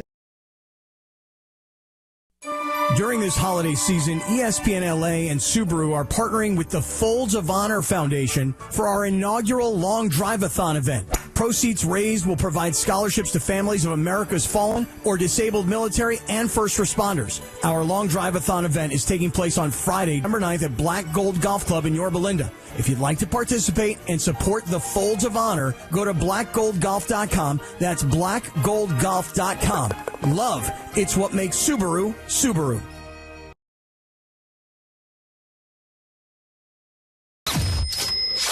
$710 ESPN is giving you a chance to win $1 million. $1 Million Mondays. $1 Million Mondays. Listen every Monday during football season to Travis and Sliwa, Mason and Ireland, and Sedano and Cap. All you have to do is make a super prediction. And you can win $1 million. And you can score tickets to a game at SoFi for just playing on $1 Million Mondays. $1 Million Mondays. 710 ESPN.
All right, here we go. Let's go to Victor Mejia in Culver City. Victor, you are the right caller. What are you doing, man? Hey, I was just driving home from work and heard the sign. Cool, man. Well, you've already won a pair of tickets to see Rams Broncos on Christmas Day at SoFi Stadium. Now you get a crack at $1 million. Who are the two Super Bowl teams, and what will the final score be? All right, let's go with Kansas City 27, Dallas 24. Kansas City 27, Dallas 24. All right, that is the pick for Victor Mejia from Culver City for $1 million. Thanks a lot for calling in, Victor. All right, sounds good. Listen every Monday for $1 Million Monday this football season on LA's Mega $1 Million Sports Station. Everybody's got a price. 710 ESPN. Okay, what is the subject? And Momo's in for John today. What is the subject that we cover off the air more than anything else? Cover off the air. That we talk about. No, we do talk about that. But no. You and me, like Mason You and Ramona me. friends. Bergman. We do. Yeah, we all talk about this thing all the time. It is Weight. Oh, yeah, we do that a lot. Oh, Yeah. yeah. Weight. You and I have already had a conversation. Oh, yeah, today. 4 of them. I already, I was out for a week, and I picked up all the weight that I had lost. That's why you're wearing a hoodie. Why I'm wearing a big hoodie. Try the Men in Black. I will. I will Yeah. go with that tomorrow. That's going to help. That's my go-to after Thanksgiving. So, there is a brand new pill called Wegovy. It is designed to help you lose weight. Okay. So, it is specifically designed for treatment of overweight, obesity, and Ozempic is the other one yeah, that I've people heard are of that. taking. Yeah, A that's the lot of Hollywood Hollywood types are taking Ozempic. So, if your BMI is up, if you're, all that stuff, if you feel like you're carrying too much weight, Bergman, would you take a pill to help you lose weight? No, because I don't think it's real. I don't think they work. They do. Yeah. What if I told you they do? What if I told? They Am I playing? I'm just playing they along. Actually do. I'm just playing along. And by the way, I think they actually do. But go ahead. You still have to do things to make it. You Correct. can't just take it and just sit there You've and gotta watch change TV and your eat pork lifestyle. rinds. You've got to start exercising. You've got to start eating right, Yeah, which well, we all do sporadically. Yeah, which if you just do that stuff, you'll start losing the weight. When I don't you think throw the in a pills little Wegovy? No, I'm not. I'm not taking any of these pills. I don't take pills. Period. None. I don't take anything. Vitamins, nothing. No vitamins. I don't take any Yeah, same here. like Unless aspirin. I'm really hurting, like pain, like I can't, then I have to. Yeah. No. All right. Wegovy. Nope. No. Thank you, I know. Momo. I'm going to tell you why. I think that when you mess with your, unless you have an actual, because I had gestational diabetes with my second son. Okay. And so a drug. So I understand what it's like to have high blood sugar spikes and low things, and it's really weird how you have to change your diet. I hated it. It's like no carbs while you're super pregnant. It's really unfair. All you want is ice cream. But it's really dangerous to mess with your systems, like your blood sugar regulation system, the pancreas, and all the ways that you produce insulin and stuff. I don't want to mess with that. Because if you mess with it, sometimes it's hard to go back. Sometimes it's hard to exist without that. I also think I worry about unintended consequences, like a drug that's developed for diabetics. That's what Ozempic is. That's what Ozempic is, yeah. Okay. All the Hollywood types are taking they're all this taking diabetes it. drug. So people take stuff like that, and then 5 years later, it's like, oh, I didn't realize it led to cancer. Like things happen when you take when you take drugs that are not designed for that particular use or studied over a long period of time. Yeah. I don't like to mess with your body's self-regulation unless you actually have a problem. Here's my view. Okay, so I need to lose about 20 pounds. Yeah. Okay. So I'm going to get some Wegovy. I'm going to put it in a Pez dispenser. Okay. And I'm just going to knock the head back every couple of hours and lose that 20 pounds. Are you kidding me? What are you at right now? I haven't gotten on since after the last one, but I'm guessing probably You somewhere know. around 208, 209. You know what? He's at the stage where you don't even weigh yourself. I don't you're like, I don't want to know yet. I don't even want to know. I've been bad. I don't even want to know. I mean, you were like 200. See, this is also Okay. I this got isn't down healthy to for you, Mace. 200, exactly. You got down to 200, and then a week later, even after being sick, you're up to Look 208, at this. Look at 209. this. That's What not are the healthy. possible side effects of Ozempic? Inflammation of your pancreas. All right. Changes in vision. All right. Low blood sugar, hypoglycemia, kidney problems, serious allergic reaction, gallbladder problems. No, look, if you start going by everything that they say at the end of that's the like your drug ad, the drug ad can cause suicide, all that stuff is like, all those are side effects, but are you kidding me? Like, I had to take something at the end of I did everything I could, diet and exercise, to regulate the gestational diabetes. Right. I mostly got it, but there was always the morning, I had to test my blood sugar in the morning, and I could never get that one good. Right. No matter what, I was always way too high in the mornings. So my doctor said, you can take this pill, it's called Glyburide or whatever. Okay, right. And if I take this pill, I'm going to wake up and my blood sugar is going to be low, and it's going to be where it's supposed to be. Yeah. I said, okay, for a short amount of time, I will do that because there are potential side effects to the baby if you have gestational diabetes. It could lead him to have it. It could lead me to. Right. Well, that's different. You're dealing with pregnancy, though. This is a very small period of time that I took this for a medical reason. But to do it for, I'm not disciplined enough to go on a walk every night, or I can't stop eating my carbs. That scares me. I'm not going to take it forever. I'm just going to take it until I lose 20 pounds. And then you'll stop taking it. And yeah, but what if you become dependent on it? What if you get weird gallstones and pancreatitis and stuff? Mace, how exactly does it work? What is their whole motto, like their whole thing with it? Okay, so... What makes them different than other things? Okay, so they are brand names, blah, blah, blah, developed to treat type 2 diabetes, or in the case of Wegovy, developed to help you lose weight. There's a bunch of compounds and stuff. It's FDA approved, approved by the FDA. Is it an appetite suppressant, or does it help you No, it helps you process the food faster. Oh yeah, but you still would. I wouldn't just take the pill. Yeah. I have to get serious. I would have to get serious. Yeah. And by the way, if I start losing weight, it's because I worked hard. It's not because I got that pill. Thank you. Oh yeah. Yeah. It's not the pill. Yeah. I'm just working hard. No, it's funny how much off the air we talk about all the what time. We eat and sleep. I got too heavy and I got to lose this. Well, that's because when you work in this business, we're around food so much. It is true. Oh, I thought it's because when you work in this business, people also don't want to look at you if you No. don't look good. No, I was going to say the whole weight thing, right? It's like there's always stuff There's that's always brought food around, into the office. There's food around. When you're in press boxes, it's not like Oh, it's I know. healthy food, right? We don't have a lot Oh my of God! If healthy I walk by options. those Uncrustables in the Laker press room one more time, I know, they're so good. Why do they put them in there? They're so Yeah. good. They're so good, man. Peanut so butter and bad jelly for you. sandwiches So and like good, a little. though. Yeah. I'm like, don't put these in here anymore. How many calories are in one Uncrustable? It's like a delicious fat Pop-Tart. Oh yeah, It It's really like, is. It's like a fat pocket. I mean, honestly, okay, the worst. This is when I knew it was time for me to step on the scale and have a moment of reckoning. Okay. Is I went to a game, and I walked by the Uncrustables one, and I had one right there in the room, and then I was like, I'm gonna take one home to Nevin, and then I was like, oh, let me get myself another one for me too, and then on the drive home, I ate both of those. I was like, man, okay, it's enough now. Did I just have 3 Uncrustables today? Sands of the hourglass, man. Gosh. You know, Sands one of the hourglass. one Uncrustable is 210 calories. That's not bad. Yeah, but if that's all It's you so ate for the small. day, It's so small. If that was your dessert, 210 calories, that's not terrible. I had 3. They're so small. I had 3. No, that's too much. Well, because they're so easy to eat and they're so I ate small. one in the room. I brought one home for my husband, and then I realized there's no way I was going to be able to drive home with just that one for Nevin. I was definitely going to eat his. So then I brought one more for myself. You know what fixes that? What? Wegovy. Wegovy.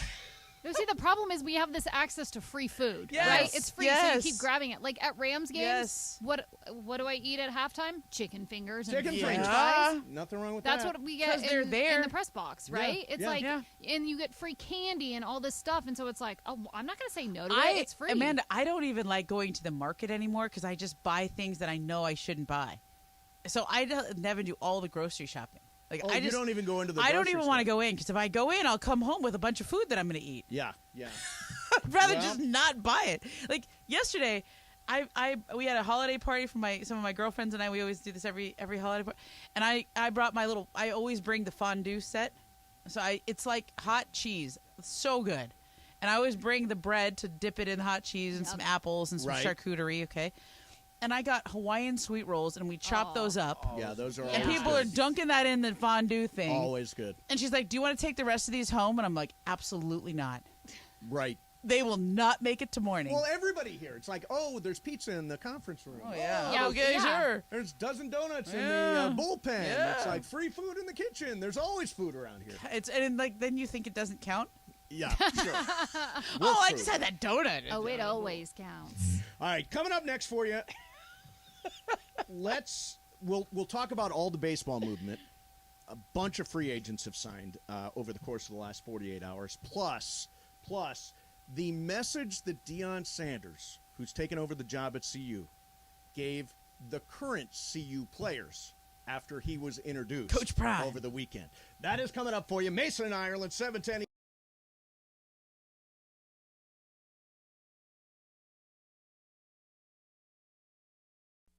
During this holiday season, ESPNLA and Subaru are partnering with the Folds of Honor Foundation for our inaugural Long Drive-a-thon event. Proceeds raised will provide scholarships to families of America's fallen or disabled military and first responders. Our Long Drive-a-thon event is taking place on Friday, December 9th at Black Gold Golf Club in Yorba Linda. If you'd like to participate and support the Folds of Honor, go to blackgoldgolf.com. That's blackgoldgolf.com. Love, it's what makes Subaru, Subaru.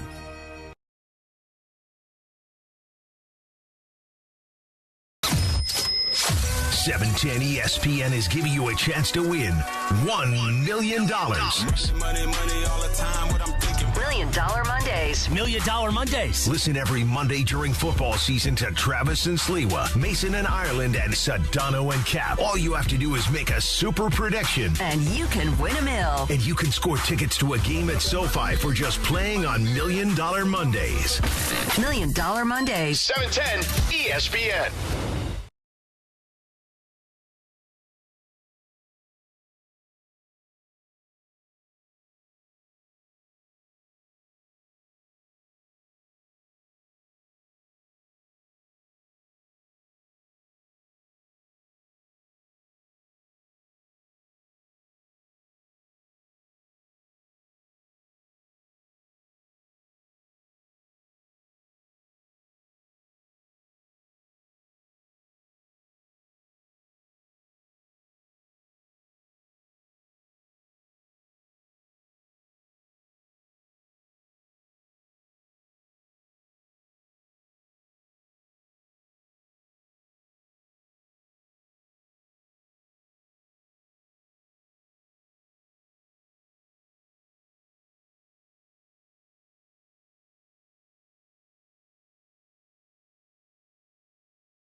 What's up, people? It's Monday, brand new week. Lakers have won 8 of 10.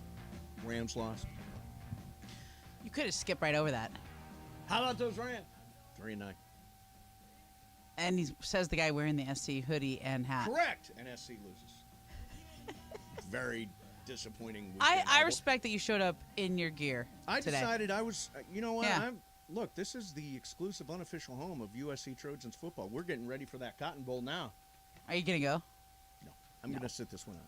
Literally, who would go to that? Tulane is +1.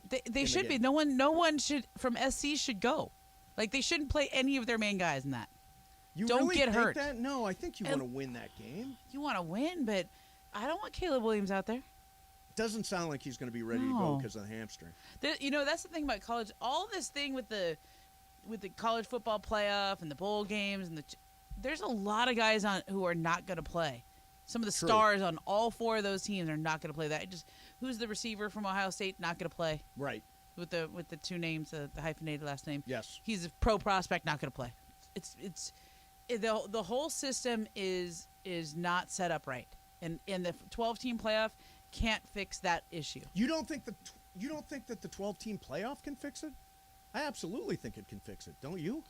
I don't think so. I don't think people are going to play in it because there's too much for them to lose. You said in the 12-team playoff it's not going to work. In the 12-team playoff, it's absolutely going to work. Well, All those bowl games will be stepping stones to the big bowl games. They'll be stepping stones, but it's going to be too late in the year.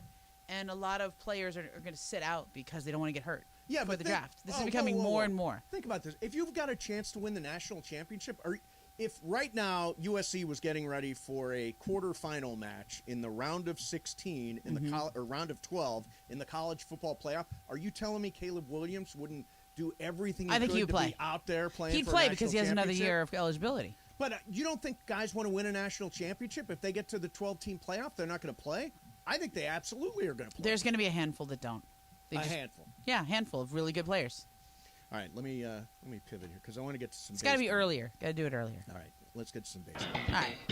Dodgers. Oh, it's depressing. Dodgers, no surprise, have signed Clayton Kershaw to a 1-year, $20 million contract. For me, that is an unbelievable value. It's the right price. It's a 1-year deal. It makes complete and total sense. So I have a project for somebody listening that can go do this. It doesn't have to be you, Greg. I'm looking at you, but I have a project. I mean, if it's simple enough, I can do it. Yeah. So a couple years ago, Clayton Kershaw was offered a lifetime contract by the Dodgers, right? And at the time, he didn't want to be that guy. They just basically said, we want you to be a Dodger for life. Name your price. Really? It was when he ended up signing, I think it was a 6 or 7 year deal. $215 million. You remember that when he signed the big contract with the Dodgers, but it wasn't a lifetime contract? Right. I would be very interested to hear how much money he's made over the course, like since that turning down of the lifetime contract. It was in Molly Knight's book, too. Yeah, right. Remember that. Okay. She was in his kitchen when they made that offer. offer. And I remember it was a smart thing that the Dodger owners did. They just said, you should be a Dodger for life. We don't ever want to see you play anywhere else. And Clayton really thought about it, and he just didn't want to be that guy that got married to a franchise, basically. Right. Till death do us part, okay? Like, it wasn't in him, and he didn't want to be that kind of, whatever if he said $500 million, they would have said yes, right? Like, they would have just said, whatever is it going to take to make you a lifetime Dodger. How much money has he made since then? And we can work out, because he's basically been a Dodger for life. Since then is $130 million if you include this $20 million contract. Since no, it's got to be less. Since is the 7-year, $215 million contract. Okay. He had a 3-year, $93 million contract, then a 1-year, 17, which is 110. Well, what about the 7-year, 215? Are you adding in the 215? Yeah, in other words, she's adding the 7 years, 215. So 130 plus 215 for 45.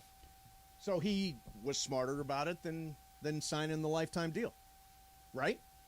Yeah. I don't know what was the number on the lifetime deal. We have to look that back up on Molly's Molly's story. Yeah, go get Molly's book and give it a read. All right, so no, I mean, it'd be interesting to see if he comes out ahead. Yeah, by playing it pretty much year to year. Yeah, we'll figure it out for tomorrow. A $300 million lifetime contract. Yeah, so he beat it. He beat it. Yeah. Wow. Good for him. Okay. Good for him. Look at Greg, you did it. Yeah, I told you. Look at that, Greg. Hey, it's called Google. So if you're just tuning in and you didn't know, Trea Turner is gone from the Dodgers. He signed an 11-year, $300 million contract with the Philadelphia Phillies. $27 million annual average value, full no trade and no opt-outs. How do you feel about Trae Turner? Like, just as the whole experience. He was here for a year and a half. I think it was a great experience. I thought he was... No hard feelings? None. Y'all good? I thought he was so good and so much fun to watch. He was my favorite Dodger to watch last year. He's been so good. The report was he always wanted to go back east, so I'm not surprised he's going back to Philadelphia. But I don't think the Dodgers, and I never got the sense that there was any momentum at any point during Trae Turner being here that there was going to be a deal. It just felt like it was 2 years and out. Yeah, it felt like that with him and Scherzer. Yes. When Scherzer was here, there was never a sense that he was going to be like a Dodger for life. They were both sort of mercenaries. So right, they traded for him. Thanks for your contributions. Neither of them wanted to put roots down. Let me give you a couple other deals. Justin Verlander to the Mets, 2 years, 86. Whoa. That's a $43 million annual average That's value. unbelievable. And here's the thing. For a pitcher. Steve Cohen has got the most money of any Major League Baseball owner. Yeah. And he is going to stop at he'll throw money around like crazy. So why didn't they keep DeGrom? Well, because DeGrom, which deal would you rather have? 2 Okay. years, $86 million, or 5 years, $185 for Jake DeGrom? Oof. 5 years, definitely $185. $286. Yeah, they made the smart deal. I think Yeah. the Rangers are suckers, man. 34 years old, Yeah. same age as Clayton Kershaw, 5 years, $185. Wow, wait, he's the same age as Kershaw. Same age as Kershaw. And by the way, DeGrom has pitched only 38 games in the last 3 years. You've just That's amazing spent that Kershaw's 100 34, Yeah, same age. 34, same age. He just came up so early. How really. much? I think Clayton Kershaw's deal this Yeah. year will pay off better than now. I'm not denying too. I agree DeGrom's with you. talent. He's unbelievable, but he's never been able to stay healthy. Kershaw's still great. He just can't pitch as much. A 5-year deal for DeGrom, I think that will go down as the worst signing of the offseason. Your arm is not supposed to throw 105 miles an hour on every single pitch. It's true. It's just not. So, especially not at 35. There's one more. No, I guess we got all the deals, right? Is that all the deals today? Yes. Now, the Dodgers have to figure out what to do at shortstop. And the options seem to be Gavin Lux, Xander Bogaerts, who's with the has been with the Red Sox, and Carlos Correa. What's going on with Dansby Swanson? Oh, I'm sorry, Oh, yeah. Dansby Swanson. Yeah, immediately my fourth choice. I'm going to go this way. I'm going to go Xander Bogaerts, Dansby Swanson, Gavin Lux, then Carlos Correa. Correa's fourth. Correa's fourth for me. Where is he for you, Momo? Fourth. Yeah. We don't want No, Correa. I mean, honestly, not even on the list. Not even on the list. It's just a karma thing. It is really, really difficult to wrap my head around the idea that Carlos Correa, who cheated us out of the 2017 World I know. Series championship, could wind up wearing Dodger blue. I just don't feel like that's right. Now, this is a very sort of, in the case of Andrew Friedman, Look. he's looking at numbers. He's not dealing in emotion, right? This is an analytical view of things. But in a way, I think it would be very tone deaf for the Dodgers to go ahead and sign Carlos Correa if that's the direction they decide to go. I have seen the Dodgers do this before. Okay. Jeff Kent. Right. Anybody remember that era? Sure. Jeff Kent was like one of the most hated Giants. Who was the closer that they had? Brian Wilson. Thank Brian you. Wilson, yeah. Beach Boys guy. Yeah. I mean, they went and got Brian Wilson. But see, and people liked him and they embraced him. That's but it's different. Yeah. because it's just going from the Dodgers to the Giants and the Giants to the Dodgers. That's Jock Peterson did that. Nobody has any hard feelings. Yeah, I don't hate Jock Peterson. I mean, But there's a karma. There's a karma to Carlos Correa. yeah, I agree. I agree. And meanwhile, Travis Rogers just rolled over. He said, "Well, I mean, if he apologizes, he basically did the maybe." Rafael Palmeiro. Palmeiro is the infamous guy on Capitol Hill when they had to testify about steroids use and shook his finger. Wagged his finger. We don't use That's performance-enhancing Correa. Like drugs. this isn't like Altuve is kind of up there with him. He's got the jersey thing. Yeah, I he think laughed it off. Altuve and Correa are the two Those are the guys two that I think faces of the of that. most. Yeah. Yeah. Yeah. I will be surprised if the Dodgers do it, and I would have a hard time wrapping my head around it or accepting it if they do. By the way, there's something fun happening here today, Mace. What I don't is know if it? you know this. No. Okay. I think we got a little competitive thing with the producers. So Greg, Johnny on the spot here with the Kershaw stat, Yeah. right when I asked for it. Right as he looks that up, just on the spot. Uh-huh. Great job. Lindsay walks in. Producer Lindsay. Yeah. Peppermint mocha. Oh, really? Didn't even ask if That I was wanted unprompted? anything. Unprompted. Wow. Just being a friend. That's nice. Am I being recruited? Like, is this what it's like? No? That's Lindsay. All right. Coming up next for you, going to do some Bobcat. Hey, coverage of the 2022 FIFA World Cup on ESPNLA is presented by Estrella Jalisco. Stay tuned to ESPNLA every night for the Road to the Cup show, hosted by the voice of LAFC, Dave Denholm. Dave will give you a deep dive into the World Cup's most exciting matchups, in-depth analysis of the action in Qatar, and all of the drama. That is the world's game. Estrella Jalisco, proud supporters of Team Mexico. Enjoy your World Cup with an Estrella Jalisco beer in hand. Enjoy responsibly Estrella Jalisco. During this holiday season, ESPNLA and Subaru are partnering with the Folds of Honor Foundation for our inaugural Long Drive-a-thon event. Proceeds raised will provide scholarships to families of America's fallen or disabled military and first responders. Our Long Drive-a-thon event is taking place on Friday, December 9th at Black Gold Golf Club in Yorba Linda. If you'd like to participate and support the Folds of Honor, go to blackgoldgolf.com. That's blackgoldgolf.com. Love, it's what makes Subaru, Subaru.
Bobcat segment. But first, have you followed Corporate Greg at his new Instagram? Corporate Greg. That's right. The other one got hacked. So the new one is corporate_Greg. Follow now, follow often. Corporate Greg. But now it is time for that Bobcat. Bobcat. It's time for Bobcat. Bobcat. Bobcat time. Take it away, Corporate Greg. Corporate Greg. Thanks, Chris and Amanda. All right, so the Green Bay Packers beat the Chicago Bears yesterday, and with the win, passed the Bears as the all-time winningest franchise in NFL history with 787 wins. Would you have known this at all or cared if I didn't just bring it up? Would you have known who the winningest franchise in NFL history was? As a matter of fact, no, I would have no idea whatsoever. Can you name the other three, by the way? If it goes Packers, Cowboys, Bears. Steelers, and Raiders. Cowboys, Steelers, and Raiders. That is one of those are on there. The Steelers are number 4. Steelers are number 4. The other two are not. Not the Colts. Cowboys, the Giants. The Giants are number 3. Yeah, Colts. they have 708. Think of the teams that have been around for a long time. Yeah, you got to think of the old school teams. So the Old Colts are school not on there. teams. Kansas City's been around a while. Packers, Bears. Yeah, Chiefs. Nope, not No, the Chiefs. not the Chiefs are down the line even for their 8. They're real far. Okay. Tell us the third. The four. So it goes Packers, Bears, Giants, Steelers, Vikings. Washington Commanders. Oh yeah, Washington. Yeah. And then number 6, the Rams. Oh, nice. Yeah, because So- they go all the way back to Cleveland. They have 599 wins, and if they would have won one of the last 6, they'd have an even 600. Yeah, stop But they rubbing it just in. they just can't get that Stop 600. rubbing it It's in. the curse of 600. That's what it is for them. Rubbing it in. Bobcat. All right, so there was this. By the way, from now on, you're sometimes late to the Bobcat button. From now on, if I feel like you're late to Bobcat, I like it. Sometimes I just need to. Fiona Apple, piano, forehead. I mean, you can whenever you Yeah, want. I like it. You got it. All right, so someone named Joe on Twitter, J-O, on Twitter put out this question I thought was kind of interesting. What's something that was ruined because too many people started doing it? Well, I can think of one thing right off the top of my head is going to the 3rd Street Promenade. Oh yeah, yeah. That's, that's a good one. I would never go to the 3rd Yeah. Street Promenade. It's like it's Ever the old again. Yogi Berra. Nobody goes there anymore because it's too crowded. Yeah. It's just and Santa Monica.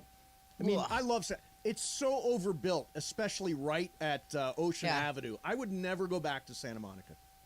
To the Promenade. I'll go back to Santa Monica. Yeah. Yeah. there's a lot going on How there. about I'll go to Santa Monica. Coachella, that's a Coachella. really good one. That's Yeah. crazy packed. I got one. Yep. What you got? MySpace. Come on. MySpace? Well, it was ruined because It was too many ruined people- because everybody went on there and I they mean- turned them into like their own websites and it sucked. you can say the same thing about Facebook, Yeah. Twitter. Instagram. Facebook. You know, a lot of times Social media. It's what Yeah. happens when your mom starts doing it. Yeah. You're like, oh, I've got to move on to the next thing. Yeah. Like once my mom got really active on Facebook, I'm like, ooh, I think I'm going to Twitter. I think I'm going to Instagram. Do you think TikTok's going to go that way pretty soon? Yeah, I hope so. Sooner or later. Sooner or later it is. Once the Chinese have all our information, then TikTok will go away. I mean, they have it already. Yeah, they do They have it. didn't. They They didn't do need have TikTok it. to get Yeah. all that. Bobcat. Go ahead, Jorge. Okay, so Sedano posted something funny, hilarious on Okay. over the weekend. Hilarious. I'll be the judge of that. Hilarious. Oh, hilarious. Not even funny. It's No, hilarious. this is Hilarious. Yes. So it's Mike Tomlin walking to the locker room at halftime, and there's a fan because now some stadiums allow lounges to be like on the tunnel. Yeah. So there's a fan trying to get his attention by saying, "Hey, go get him, coach." Here, I'll actually play the sound for you. Okay, good. Coach Tomlin, let's go for the win, man. He wasn't having it. He says, "Hey, Coach Tomlin, go get the win," and Tomlin says, "Hey, man, I'm effing working." Okay. Is that a bad time to like come at the coach and say, "Hey, man, go get the win"? It's right Just before kinda- the game? No, this is halftime. Oh, halftime. Walking back to the Yeah, locker I mean, room. if you're a coach, you're like he in winning the or losing at zone the time? I that think point. they're losing. I don't know. Sounds like Probably he's losing.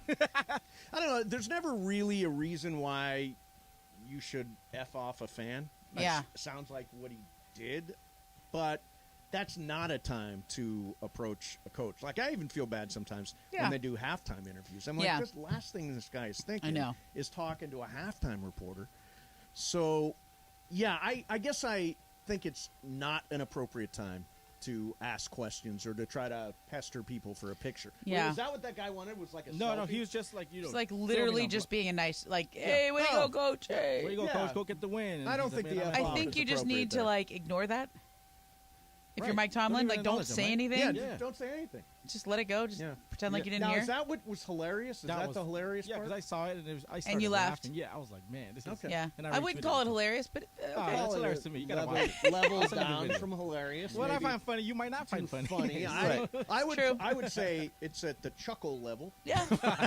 I mean, did it make the chuckle level? You gotta There's watch two it. I'll send you guys a different- video. May Um, even be chuckle a little below chuckle. So Might be a guffaw. A guffaw. Ha! Ooh, piece of candy. Bobcat. Oh, did you have okay. something? No, go ahead. I mean, Wait. I was gonna answer, but that's fine. Oh, no, No, I'm go sorry. ahead, No, go, Momo. Mama. It's all right. He was quick to the trigger. Go Oh, ahead. yeah, it's all right. Yes, he Mace got in my head, wanting me to hit it I know it's faster. true. He did. So there's certain people in our makeup room, like right before the show. Okay. You can talk to them or not talk to them right Oh. before the show. There's some people when they're like in the zone. yeah, and they they're- gotta focus. Yeah. Gotta focus. Who- And who I'm is it? like, Who is it? Well, Rachel Nichols, when she was in there. In the zone? She was in the zone, man. What Like, about the people you work with now? Mina's usually pretty focused too. Mina's really focused. Yeah, sometimes I can get her to engage a little bit. Mostly she's like head down in her stats and stuff, and like I'm like talking about some stupid things. Like I should be prepping for the show. I should absolutely be like looking things up or being on calls, and sometimes I am, but mostly I'm just gabbing with the makeup artist. Really? Yeah, mostly I'm just Well, loose. you would never know that you were completely unprepared. Yeah, I have a level of preparation, but it's not over the top, and I actually think I'm looser when I'm in the makeup chair and I'm kind of talking about my day. And the makeup chair is kind of like the female version of the barbershop or a Is that what it bartender is? or Yeah. something, right? Like it's like where the makeup artists know everything. They know everybody's everything. Right. So it's just kind of like a way. It's like a little therapy session before you go on air, and you're loose and you laugh a little bit and play some music sometimes, Okay. and then I think I do a better show doing that than head down in the stats. Right. But like, man, if I try to I'll try to talk to Rachel Nichols. She was like typing stuff. Bobcat. Yeah. Still going. So you may want me to hit it fast. It was a good story, though. It was right? a good story, sure. Yeah, I All right, liked it. so this will be the last one. Baker Okay. Mayfield was waived by the Carolina Panthers today. My first reaction was to Damn. laugh, like, "Ha! He got waived. You deserve that, Baker." My next reaction immediately was, "Why the hell am I happy that a dude I don't know and Yeah. is on none of the teams that I care about was waived? Why do we instinctively take joy in other people's failures?" Well, it's a Good thing question, right? called Schadenfreude, right? That is that definitely not the right word, but I don't think it's how you pronounce it. How do you pronounce it? I don't know. Yeah, I think it's Schadenfreude. Schadenfreude? I think yes. I think I've got Somebody it. tell us how to pronounce it. I don't know. Schadenfreude is thought a thing where thought it was you Schadenfreude. relish in somebody else's failure or misery or whatever Let's that see. is. Now, I think that's what you were doing there. Why do you dislike Baker Mayfield so much? I don't know. Like, I thought he was very funny on those commercials His where commercials he lived are at the funny. Cleveland Stadium. I don't know. Maybe he's just an egotistical. It seems like he has a lot Seems of like ego. his teammates don't dig him. Am I Yeah. right about Oh, Schadenfreude? yeah. Did you Google it? Because No. it was perfect. Right off the top of my head. Pleasure derived from someone else, from another person's misfortune. Yeah, that's it. Do you? How? Now, I have to confess that I don't. I had a little Schadenfreude. Yeah, you do. A little. Like, I felt really bad for the 49ers that Jimmy G got hurt. I feel bad for Jimmy G. I do, because too. here he is playing for a contract. But from the 49ers' perspective now, they are going with a rookie quarterback, I assume, the rest of the way, unless they sign Baker Mayfield. Oh, Jorge, no. you're the Niners fan. No, Would you I want don't want Baker? Baker. No. You want Brock So Purdy? Yeah. none of you guys, Give him a shot, went yeah. to Lindsay Baseball's like Twitter and Instagram. No. Why? What's happening? Well, I mean, like the Cleveland Browns fan, oh, right. the resident, like the entire city of Cleveland is thrilled. That's where they're experiencing Schadenfreude, right? Right, In yeah, Cleveland, they're like, ha ha. Ha ha. Like you're Nelson in The Simpsons. Yeah. Yes, exactly.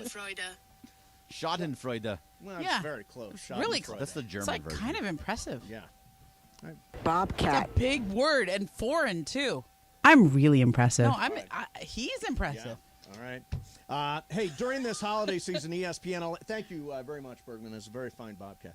During this holiday season, ESPNLA and Subaru are partnering with the Folds of Honor Foundation for our inaugural long drive-a-thon event. Proceeds raised will provide scholarships to families of America's fallen or disabled military and first responders. The event is taking place this Friday at Black Gold Golf Club in Yorba Linda. If you'd like to participate and purchase a green fee, go to blackgold.com. That's blackgoldgolf.com. During this holiday season, ESPNLA and Subaru are partnering with the Folds of Honor Foundation for our inaugural Long Drive-a-thon event. Proceeds raised will provide scholarships to families of America's fallen or disabled military and first responders. Our Long Drive-a-thon event is taking place on Friday, December 9th at Black Gold Golf Club in Yorba Linda. If you'd like to participate and support the Folds of Honor, go to blackgoldgolf.com. That's blackgoldgolf.com. Love, it's what makes Subaru, Subaru.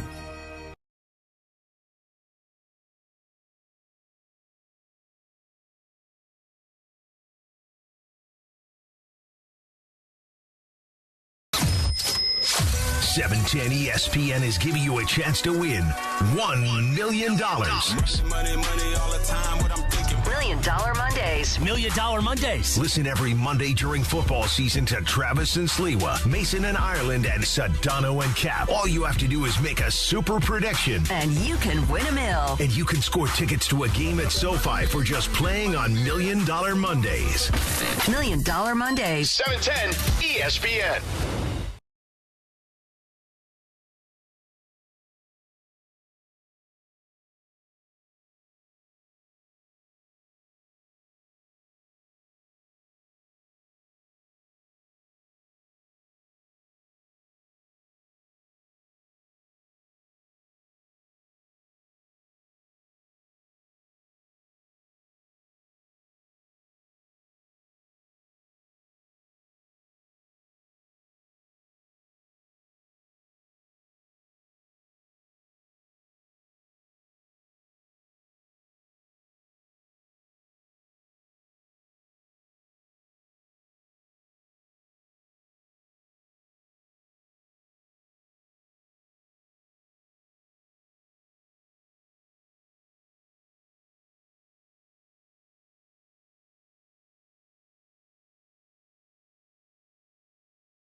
Mason and Ireland on 710 ESPN, the OGs of LA Sports Radio. We're here each weekday, 1 to 4 p.m. for your afternoon. Sandwich between Travis and Sliwa and Sedano and Cap. Mason and Ireland continues now. Pretty good show so far. I would give it, what would you say, a scale of 1 to 10? B plus. B plus, yeah. B plus? A scale of You 1 were to 10? you were taken aback by that. B plus. Yeah, because I said scale of 1 to 10. And she Oh, said B yeah, plus. I wasn't listening enough. Give it a Letters. 6.5, Letters. right? Versus numbers. 6.5? Oh, I'll go a little higher. 7.5, 8. 7.5? Bergman, what do you think? 8 it's like, like 8.5. 8.5? Yeah. Jorge? Yeah, solid 6. Solid. So there you go, Jorge. It's being realistic. You know he's going to go home and be like, Corey said 6. Yeah. What can I do? I know. Why do you do What is that? going Why not? on? This He's is- going to being beat honest. himself up. This is totally in my head. No, Tomorrow's tomorrow Tuesday. is Tuesday. We're bringing back Tuesday Oh. tomorrow. Do you know what Tuesday is? Is where you have to tell the truth. You absolutely must tell the truth Ooh. about everything. Oh, With I don't you know. here, Momo, that's a dangerous thing for you. Tuesday with Momo. We're going to ask you all Laker I'm a questions little all the afraid. time. I'm a little afraid. Yeah. So, So, Dion, Momo, what I do you don't really lie. I think's just gonna don't happen? tell the full. Like you have to be strategic. No, true. We're Tuesday. everything's Tuesday tomorrow. So, Dion Sanders, which, by the way, I Scary. think this is a fantastic hire. I think You Deion should have said A Sanders- minus. I think Dion Sanders has put the Colorado Buffalo football program on the map in a real way. I think that he's going to be like a magnet. He's certainly won the press conference. He's going to draw recruits from all over the place, and good for him after 3 really Yep. successful years at Jackson State. He's a D1 coach. He's going to be, at least for 1 year, in the same conference as SC and UCLA. He went from making $300,000 a year to making $5 million. Good for him. Good for him. That's a pretty good raise. So one of the things he did was he had a really good press conference, right? Yeah. And we've seen all the clips. Yeah. One of the things he did was talk to this current Colorado team. Listen to what he said. We got a few positions already taken care of because I'm bringing my luggage with me. And it's Louis. I'm coming. It ain't gonna be no more of the mess that these wonderful fans, the student body, and some of your parents have put up with for probably 2 decades now. I'm coming. And when I get here, it's gonna be changed. So I want y'all to get ready to go ahead and jump in that portal and do whatever you're gonna get. Because the more you jump in, the more room you make. Because we bring kids that are smart, say that, smart, tough. Tough. Okay. So he basically said to everybody in that locker room, go ahead and jump in the transfer portal because I'm bringing in my own players. Does that feel now? He won the press conference. This is not to denigrate him in any way, but isn't that pretty cold? Telling your team to go jump into the transfer portal, which by the way opens today. Yeah, it's kind of not the spirit of college. It's rough. Yeah. It's rough. Bergman, is it me or is that rough? No, I think it's kind of like any other professor in college, right? Like, look around this room. 75% of you won't be here at the end of this. Nobody says go transfer. You know what? That's a good point. Like, okay, so we. It's very much like college. If you want to be a doctor, okay, there's certain classes that you start off. There's like they call them weeder classes. Okay. Like if you're a serious student and you're going to go to med school, 50% of the people who take organic chemistry are going to drop that. They're going to be like, nope, I guess I'm not going to be a doctor because it's too hard and they're not into it and they're not going to study the way you need to study and they're not going to do it. So, yeah, maybe you're right. I mean, for me, I'm like, oh, they made commitments to a college and the college made commitments to them. And just because they lost doesn't mean that they should just go jump in the transfer portal, even if it's a new coach. I don't think that's fair. You know, you got recruited. The coach was in your living room talking to your mom and your dad and your grandma and whoever else was there for you. Selling you on the program, selling and you on going to Boulder. And you're 18 years old, and this is your future. I mean, you should stand behind those commitments. And the new coach is there 10 minutes and says, go get in the transfer portal. If you can't fight for your position, then you shouldn't be there. If you don't want to fight, then get out. You can talk about competing for positions. You can talk about we're going to do things differently now because we have not had enough success, and this is not what we're going to be about. But he didn't say we're going to have competition. He said go. Yeah, he's saying go. Because basically being like, oh, no, he wants you to go to them. He wants the players to go to him and say, I want my job. I'm going to fight for it. Yeah. He wants them to come to him and show him what they have. This is a very tough first meeting with the team. That's tough. Very tough. Go leave. Basically, these are 18-year-old kids, man. It doesn't matter how old you are. If they're professional, they're football players. They've been playing forever. They're not professional football players. They are college football players. No, especially maybe not at Colorado. They are professional football players. They didn't use their NIL money right. They're not necessarily highly paid at college. With Dion Sanders there, he's talking about how he brought in his luggage and it's Louis. They're going to have NIL money. Right, but the coach walks in and basically says, leave. I don't like it. Fine. Like leave. There's a look. If you're a grown man and you're making a professional salary and you're in the NFL, like you can get hit with that hard dose of reality. Sure. But these are kids who, when you make a promise to them as a scholarship athlete, like that is supposed to stand up. You're supposed to commit to them as a student and an athlete. And I know that we are all way past this idea of student athletes. Okay, that you're just a football player and the student part comes. I mean, no, on some level, this is a human being, as a 19-year-old kid. If somebody did that to my son, I'd be mad. Isn't that something that should be handled privately, player? Yeah, that was a press conference. Hey, swagger. dude, I don't think there's room for you here. You might want to think about transfer. Like if he's making $3 million a year, okay, you can say hand in your playbook. At another point in that conversation, in that press conference or whatever he was talking to his team, he talked a lot about social media too, he had that guy filming this. He wanted that out there. Sure, he wanted people to see him doing this. He wants talking tough. He wants people to know that the transfer portal is open and all these guys are dispensable. Everybody in this room. How's it going to make you feel like bonded to that person? I personally wouldn't, but at the same time, like if I want to be the best player that I could be, I should be like, shoot, I can go and I can win this spot. You're with Bergman on this? Well, no, because I'm thinking that's how Dion is. He's he's coming in, he's saying, "Oh, my bags are here," and yes, they're Louis. That's just how he is. So he's basically the way I took it is, look, I made it in this business. I made it as a player, and you all can make it too. But you guys have to work hard at it. If you don't want to work, then enter the portal and get out of here. See, what I heard was leave. Right.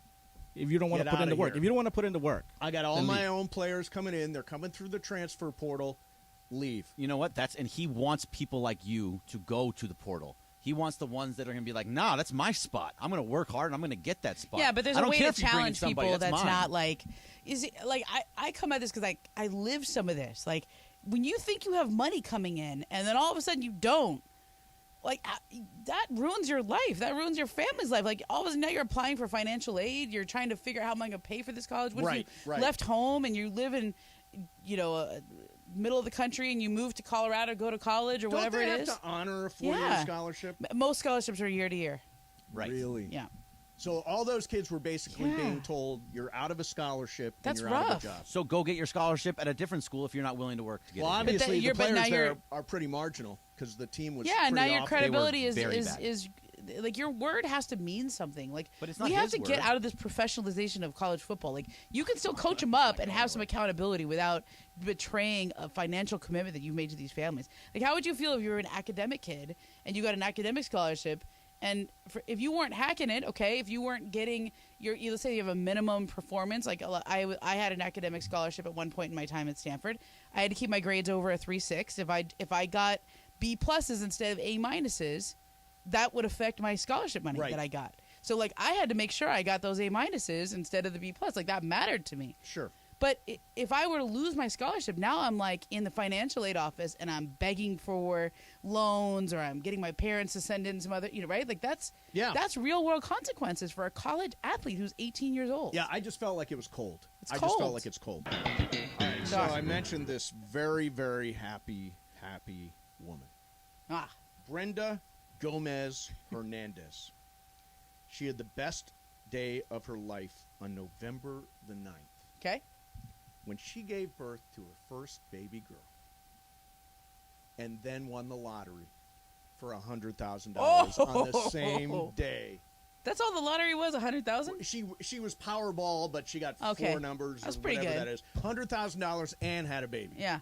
It's a big day. Pay for like 1 year of college. What's your luckiest day? What's your luckiest day? Oh. Ooh.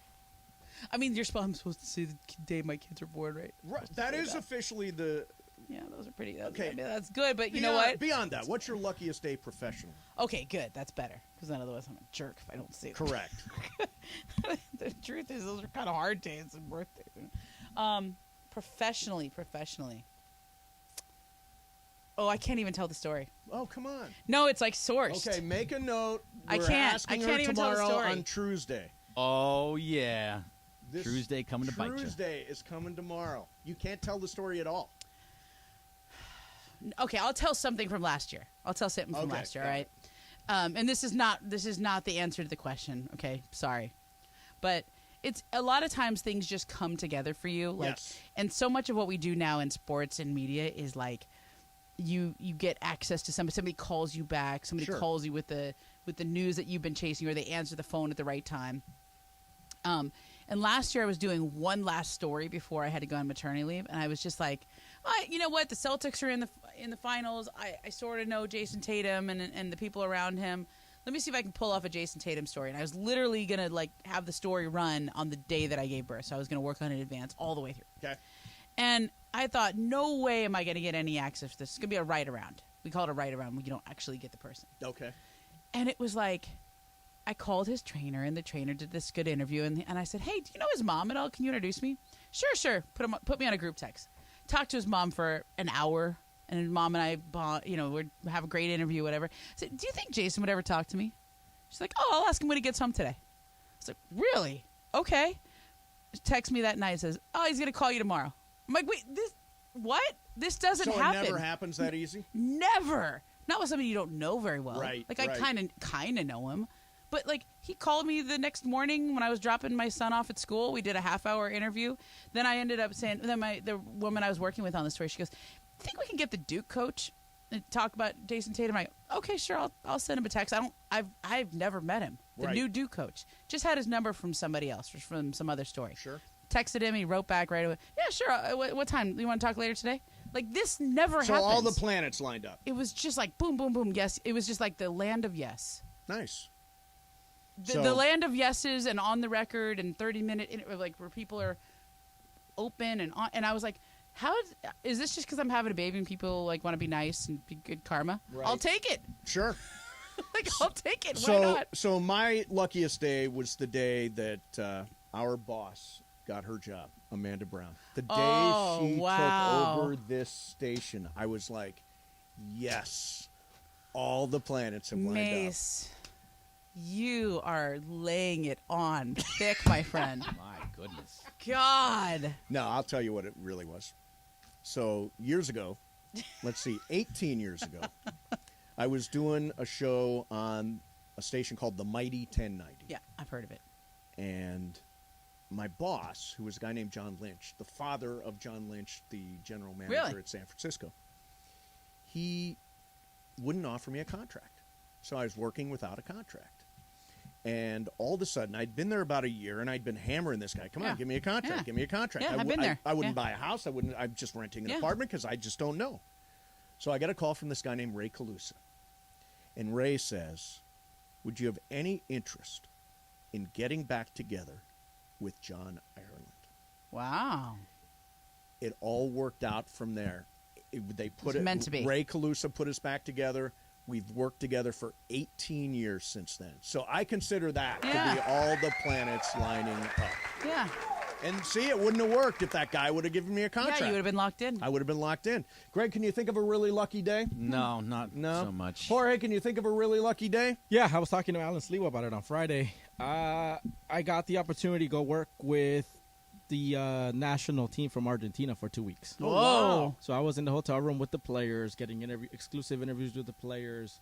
And then we even went to San Antonio, and I watched them play against Mexico. Yep. With 53,000 fans in the stadium. Woo. And it was great. just one of those things where I had I was with the team everywhere. Yes. And it's one of those things that I always wanted to check off of my list. Yeah, And that's great one. Only thing better is if it was Mexico, right? Yeah. If Mexico won. won. But I mean... No, if he was embedded with the Mexico. Embedded with the Mexican No, but even national my credential has the Mexico logo in it. Nice. Man, it's pretty cool. Bergman, did you all of a sudden think I of did something think lucky? of one because I applied for this job to be the Mason Island producer in 2016, and it was earlier. It was like September, and Mike Thompson, who was the PD before that, yeah, buddy, hey, buddy, he did not hire me, and then he kind of got let go, and Amanda took over. And Amanda hired me right after. So you got turned down for the job, and then you got the job. About maybe a month or two later.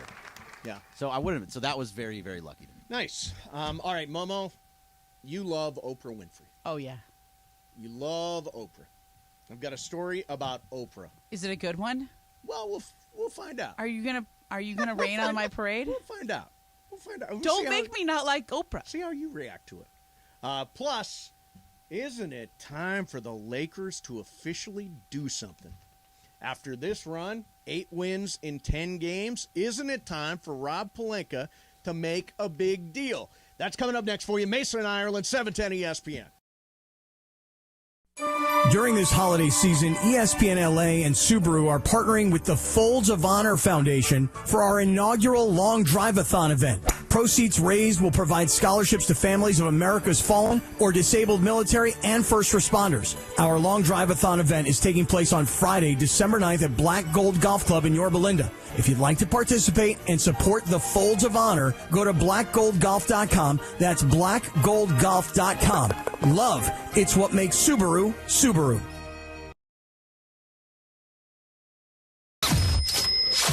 $710 ESPN is giving you a chance to win $1 million. $1 Million Mondays. $1 Million Mondays. Listen every Monday during football season to Travis and Sliwa, Mason and Ireland, and Sedano and Cap. All you have to do is make a super prediction. And you can win a mill. And you can score tickets to a game at SoFi for just playing on $1 Million Mondays. $1 Million Mondays. 710 ESPN.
And if you're right, bam, you win $1 million. That easy. $1 Million Monday continues with Mason and Momo on 710.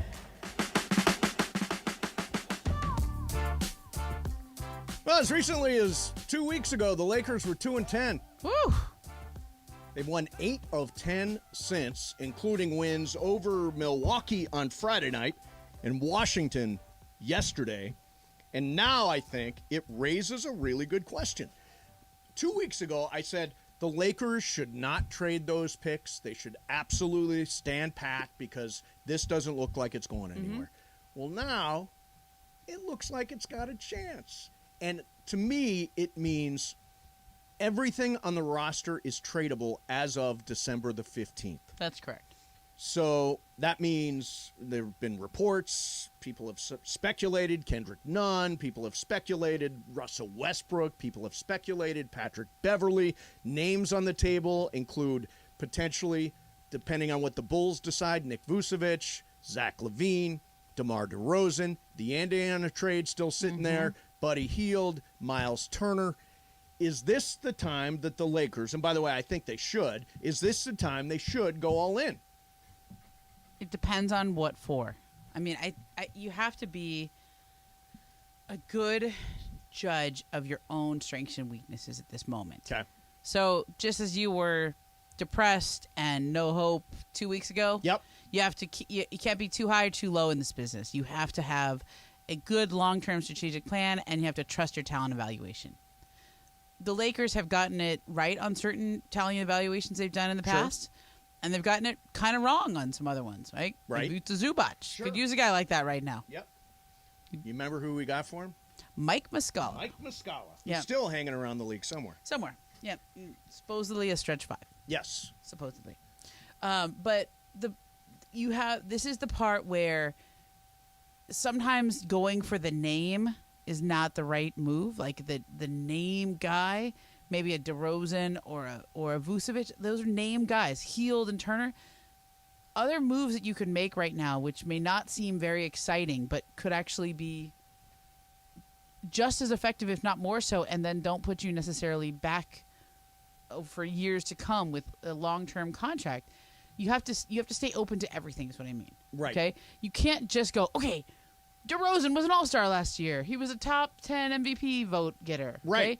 You can't just get him because he has the right name. That's the same thing the same trap they fell into with Westbrook. Now, I'm not saying DeRozan wouldn't be great. DeRozan would be awesome. We think. King of the mid-range. We think, but then you have to rethink there's a somewhat clunky fit as well with him and LeBron because they both need the ball. And, you have to think about how that's going to play out. DeRozan isn't a stretch guy, so yeah. you do.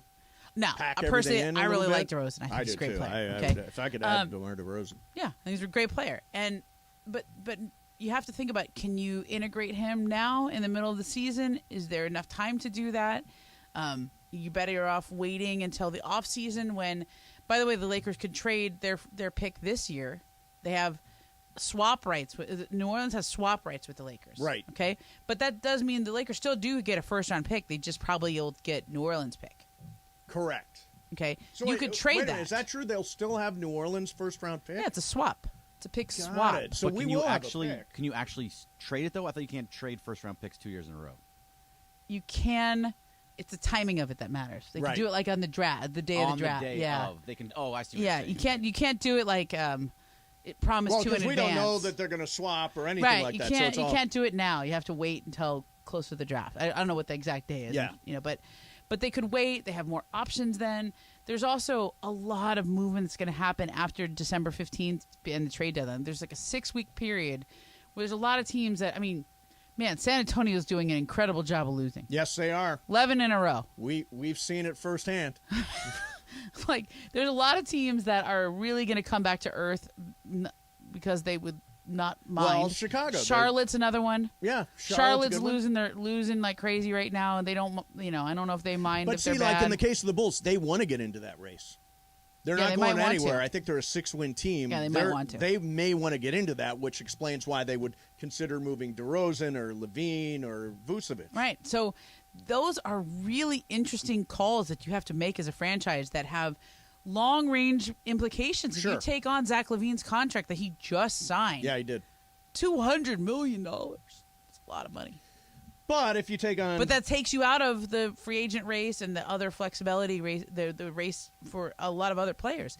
And is there time to fit in a player of that substance and to a lineup that's playing pretty well right now? But right now... In the middle of the season, mid-season acquisitions are really hard. But right now, I think you're a game and a half out of the 6. Is that right, Bergman? Yeah, they're a little behind the Warriors. Out of the 6? There are 2 games out of the 6, 1 game out of the 10.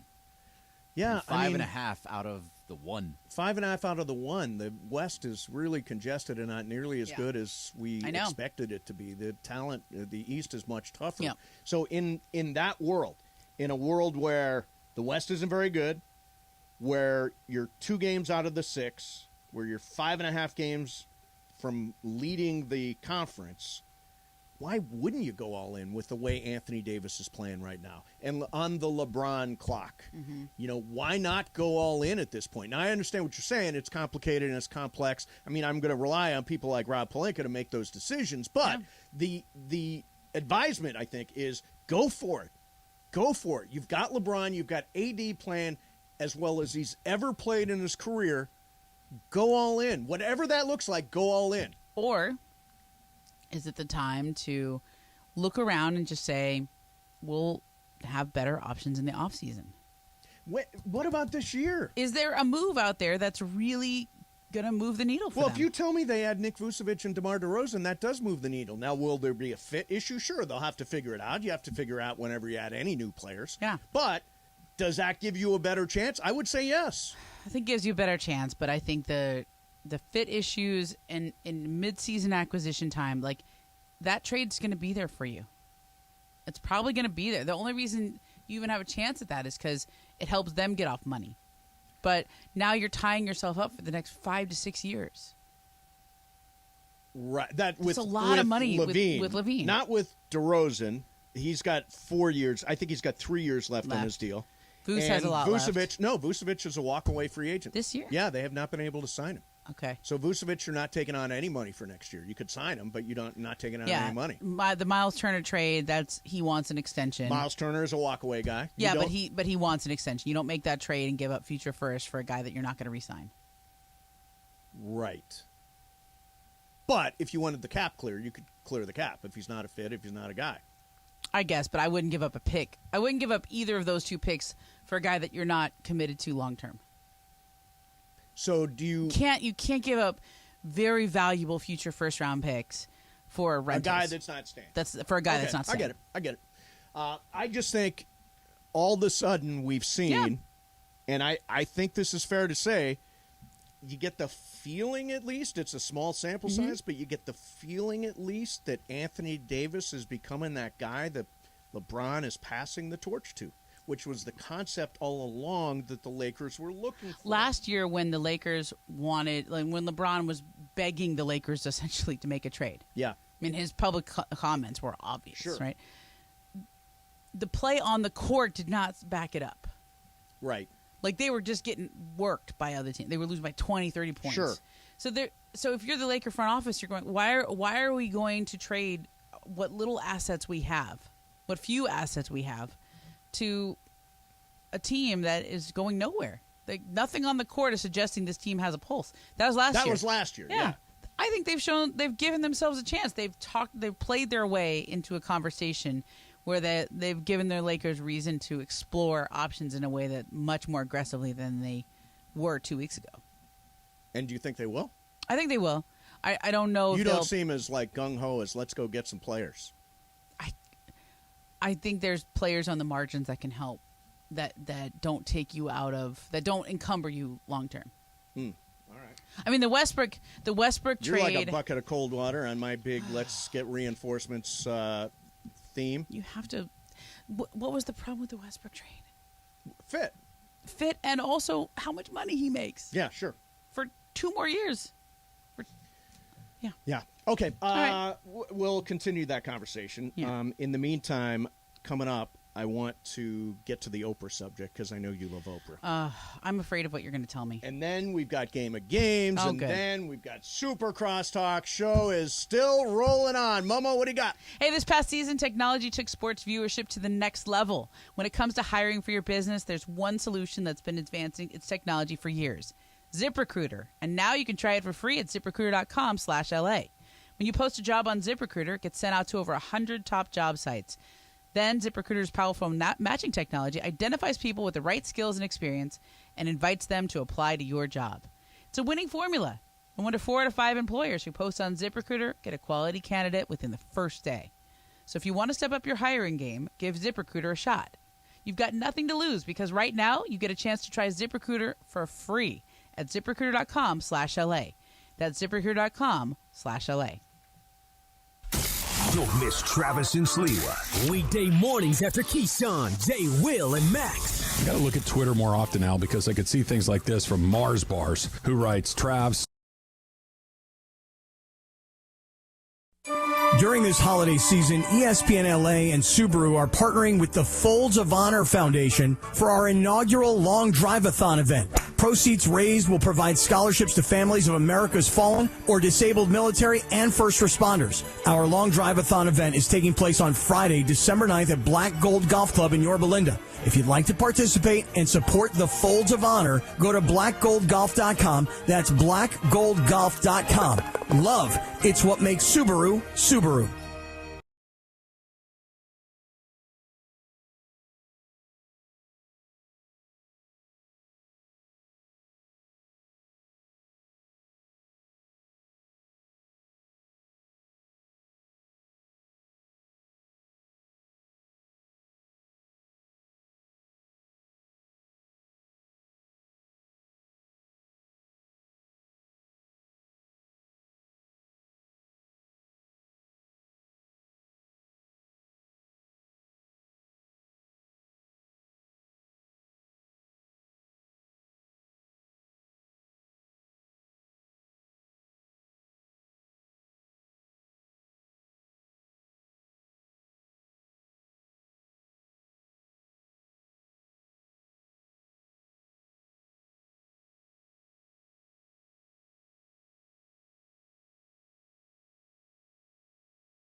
$710 ESPN is giving you a chance to win $1 million. $1 Million Mondays. $1 Million Mondays. Listen every Monday during football season to Travis and Sliwa, Mason and Ireland, and Sedano and Cap. All you have to do is make a super prediction. And you can win a mill. And you can score tickets to a game at SoFi for just playing on $1 Million Mondays. $1 Million Mondays. 710 ESPN.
To look a lot like Christmas.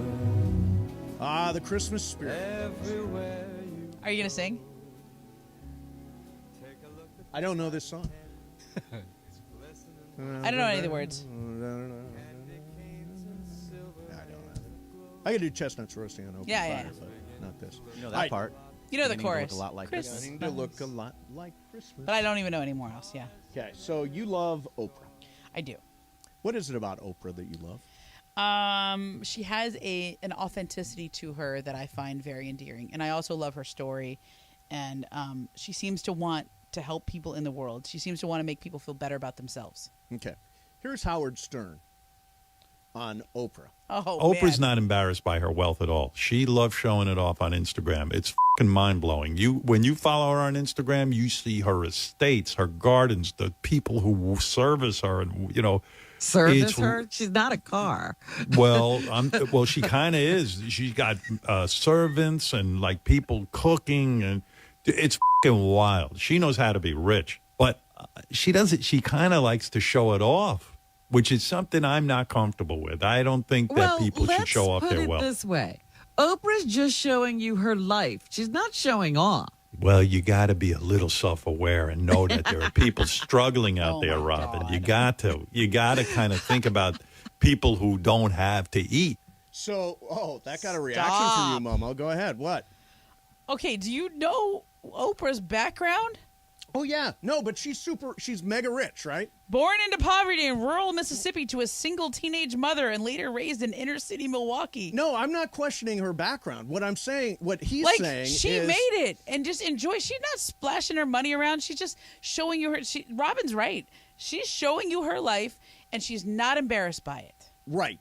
And she's standing in her power and what she has built in this world, and she does not have to dumb herself down or pretend that she's not successful to make other people like Howard Stern feel better.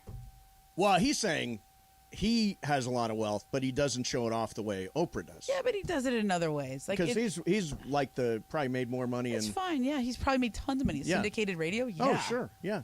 I bet she has more. But see, I'm always really conscious of this thing. Me too. I am too. I never want to come across as rich guy, bougie, Same. any of that stuff. And frankly, I told Bergman today, I got a vacation coming up, surprise, and the hotel room is $202 a night. Okay, so you very proud of that. $202 a night. You and I, the only thing we admit to, the only bougie thing that we talk about openly, yes, is that we like to sit in first class. I don't sit in first class. What? No, I've got Coach going to Hawaii in a couple of weeks. Really? Yeah, I don't fly first class. I thought you did. ESPN flies you first class. Yeah. When you travel. Yeah. But when I travel, we fly coach. Really? Yeah. We don't fly first class. I always wonder what's going on the other side of the curtains. See, this is the one thing that I will spend extra money on. I understand. And there's sometimes I just don't go because I don't want to spend as much as whatever that ticket costs. Right. But I don't want to fly unless it's a short trip. Right. Because I've gotten very spoiled, and that's also that's my one thing that I get talk it. about. I get it. The rest of it, It's I tempting. don't. I drive a Honda, flashy. I don't show off like fancy bags and jewelry, and I don't even want to spend money on that. Right. But I don't think Oprah's doing it to show off. I think Oprah is just, this is who I am. I like nice things. I buy nice things, but she's not like. There's people who show off their wealth. They actively splash it around.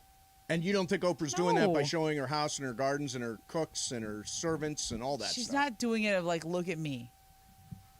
Really? Let me check her social media. Check her social media. Let's see, because I know what you're talking about. But to me, I follow her on social media too, and there's never a time that I have. And by the way, I will fully acknowledge I've done really well in life, and I'm good and successful and all the stuff that goes along with that. I just don't like. I guess it's because of the way I grew up. I didn't grow up with a lot of money, and so now I'm very cost conscious all the time. I live in a regular house on a regular street. There is no gate around the community. There's not. It's just regular. What's Oprah's social media do? I mean, I'm trying to look and see if there's anything. I mean, look, this was one she's cooking with Gail, and they're both they're cooking grits, making breakfast. Okay, hold on, let's just see. Okay. And give me my. What about the gardens, the fountains? No. The dog groomer? No. The chef? I mean, not there? I don't see any of it. Okay. I know she does show you her estate in Montecito. Right. I'm just looking. When I was, look, okay, no, these are mostly just shout outs. Okay, all right. I'll find one. Let me find one that's okay. Here's one maybe. Okay. Ava's 5-0 party. So she's talking about Ava DuVernay, I think. Okay. Yeah. Okay, and she must have been turning 50. Yep. Thank you to Diana and her Porch Summerlin team for bringing Ava's 3-day celebration to life. And it's like a very nice-looking party that she threw. But this doesn't feel like she's showing off. This is just like a really nice party she threw. Yeah. Okay, I had my first tequila shot 2 weeks after I turned 50 at John Travolta's 50th birthday celebration. Those of you who partake know how it changes a party. In all these years, I've never gotten Ava or Gail King or Stedman Graham to take a sip of alcohol. So this was a monumental moment. Not Ava's a sip of alcohol? Yeah, I guess they don't. Wow. Ava's first on her 50th birthday party, then after a much convincing a second shot. Okay. So, I mean, it's a fabulous party that she's thrown for her. Yeah. Bergman, how do you feel about people who flaunt their wealth? I just think you can do whatever you want. It's your money. It's whatever you got. This is kind of the same thing as, remember there was that lady that sat in her front yard. This in her is garden? not the same thing. That lady that was a ridiculous post that she had. I'm actually more agreeing with you. Let him agree with you. Okay. Don't argue with him when he's agreeing with you. I was agreeing with you. Yeah. Like, if you have that, then absolutely. What was the lady in the front yard? I don't know anything She was about like, I'm just so happy. I sit and every day my husband and I walk outside. And we talk for 2 hours. Oh, that lady's so annoying. mad. She was annoying. But it was annoying. like, Oprah has self-awareness. See, I hate hashtag blessed. You guys always joke about But that. she I doesn't hate do hashtag that. blessed. That's another way to say, look at me. Look how good I Book have lovers unite. I'm excited to join our forever First Lady Michelle Obama on yeah. her Light We Carry tour in L.A. I mean, she's with everybody at all times. She's like, hey, look who I'm with. Yeah, she's look who I'm with, which is okay. I don't know. That just feels. It's like, but she does it in a way that doesn't feel flaunting. She's to me. very woo-a spiritual. Oh, she's very woo. Woo-a. You woo-a. Yeah. All right. She also, though, talks about her weight and she talks about her struggles, and she's very down to earth. I agree. Likes nice, soft things. All right. Nice food. We're going to do Game of Games coming up next. It is my game. And the theme will make the ultimate bosses very happy. Oh. It is Walt Disney's birthday. There you go. So I have got some Disney multiple choice coming up next. Who's going to play from the afternoon show? Well, Sedano's here, but he's in a closed-door meeting. Oh. So I was going to try and get him to go, but I think I'm just going to text Cap because I don't want to interrupt their closed. Yeah, no, if they're having a closed-door meeting, take that seriously. All right, Game of Games coming up next for you. Mason and Ireland, 710 ESPN. The fun way to drive home is with Sedano and Cap. Weekday afternoons on 710. Rapper Drake, apparently he knows the way to a man's heart is through the bathroom, which is how Cappy feels, at least. That's why he gifted his good friend DJ Khaled with a set of high-end toilets. So my queen has one in her master bathroom.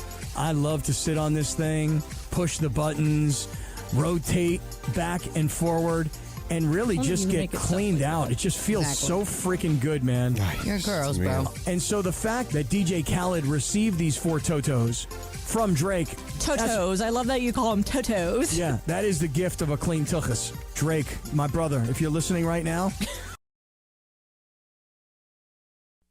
During this holiday season, ESPNLA and Subaru are partnering with the Folds of Honor Foundation for our inaugural Long Drive-a-thon event. Proceeds raised will provide scholarships to families of America's fallen or disabled military and first responders. Our Long Drive-a-thon event is taking place on Friday, December 9th at Black Gold Golf Club in Yorba Linda. If you'd like to participate and support the Folds of Honor, go to blackgoldgolf.com. That's blackgoldgolf.com. Love, it's what makes Subaru, Subaru.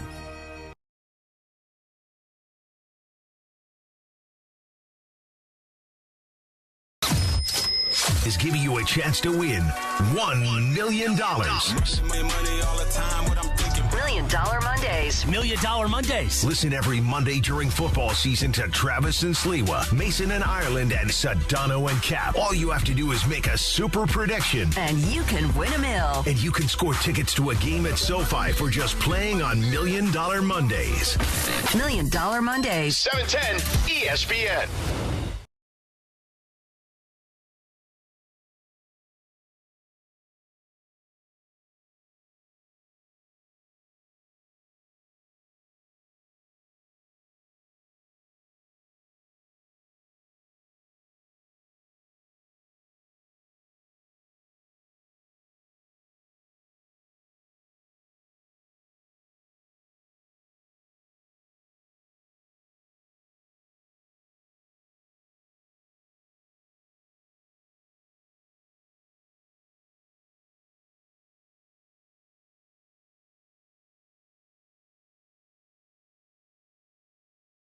by CallJacob.com. Call Jacob. Everyone loves a fighter, but in this town, winning matters, especially after an accident. So remember, anyone can fight, but CallJacob.com is here for you when you need a big win. After an accident, go to CallJacob.com or call 844-24-JACOB. That's 844-24-JACOB. We got the jingle. Call Jacob.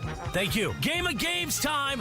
Take it away, Mace. All right, it is time for Game of Games. By the way, Momo is still in here. I'm defending Oprah Winfrey. I'm like, that's over. That was just a piece of sound I played because I thought it was I'm all the way interesting, back in her social media from 2021. Like, in 2021, she posted this. I feel like if it was anybody else. Yeah, no, anybody Don't else talk would about be Oprah fine. to me. I know, yeah, I think it's just that. Momo It's just Oprah. said she's triggered.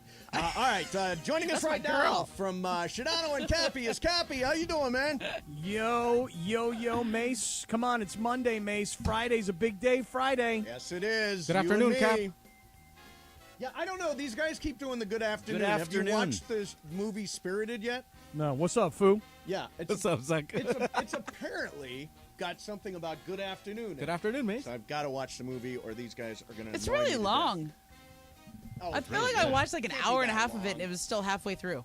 It's a lot. All right. Hi, Momo. Good afternoon to you. Uh-huh. Good afternoon. All right, it is Walt Disney's birthday today, Cappy. National Walt Disney Day. And I've got a series of questions. These are all multiple choice about Disney things. Okay? How are you at your pal? How there's Jorge doing his Mickey Mouse impression. All right, number one. This is Momo, Bergman, Jorge, and Cappy. Here we go. What is the name of Wendy's dog in Peter Pan? Is it A, Nana, B, Nandor, C, Natty? Momo, what do you say? Nana? C. C, Natty. Okay. Bergman? Nana. Jorge? B. Nandor. Nandor. No. I don't think that was a choice. Going with what? Natty. The only one that got that right was Bergman. The correct Nana. answer is Nana. Did you know that, Greg? I did know that. I had no idea. Okay, here's number two. What is the name of the toy store in Toy Story 2? Oh, boy. Is it A, Tommy's Toy Barn, B, Al's Toy Barn, or C, Harold's House of Toys? We start with Bergman. God, I forget. Al's Toy Barn. Al's Toy Barn. Jorge? Yeah, Al's Toy Barn. Al's Toy Barn. Cappy? A, Tommy's. And Momo? I think it's Al's as well. It is Al's. Did you guys know that? It's the only one that sounded familiar. Al's Toy Barn is absolutely. You were pretending you didn't know it, even though you know it. I was looking right at Jorge the whole time. Very smart, Jorge. Well done. All right, number three. Which of these names is the actual name of one of Cinderella's stepsisters? A, Drizella, B, Griselda, or C, Elatine? One of those is the name of one of Cinderella's stepsisters. We start with Jorge. I'll go with B. B, Griselda. Yeah. Happy. Elatine. Momo. I think it's A. Drizella. And Bergman. It is Drizella. It is. Oh, look at Bergman. I think I kind of knew that one. I know my Disney, man. Disney guy. Wow. All right, here's number kids, 4. man. It's Bergman 3, Momo 2, Jorge 1, Cappy yet to hit the board. Let's go. Oh, Cappy. Don't give up on me yet. Who composed the music? Jorge does the best Mickey Mouse. Keep it together, man. He really does. Okay.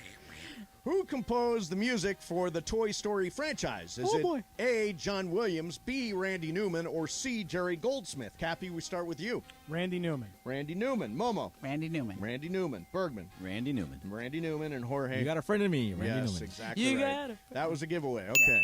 Number 5. What were Mickey Mouse's first spoken words? wow. A, hot dog. B, how are you? C, how do you do? Let's start out with Momo here. I think it might be hot dog. Hot dog. Bergman. Yeah, hot dog. Hot dog. Jorge. Hot dog. Hot dog. Cappy. Got to try and get back into it. How do you do? Yeah, I'm sorry. Pete Arbogast says that, but Mickey Mouse does not. It is Oh, that's a shame. hot dog. Hot Good. dog, All right. hot diggity dog. dog. I know. I think, I think that is. Yeah. Okay, score is Bergman 5. He's got kids. Momo 4. You're doing Also well. have kids, but Also I'm have kids. not. But they're Don't- older, so I've been watching for a I know. lot I haven't longer. really watched Disney Bergman, you have movies yet. multiple kids? You're You have in the this Coco Melon full? stage. Yeah, we're Yeah, still Coco yeah, Melon yeah. and Peppa Pig. Yeah, he's only got one kid. I thought maybe there were others. You have we didn't know 4. about. You're supposed to know these. Okay. I know. I think I'm a little. I think the game has passed me by. Yeah. Okay.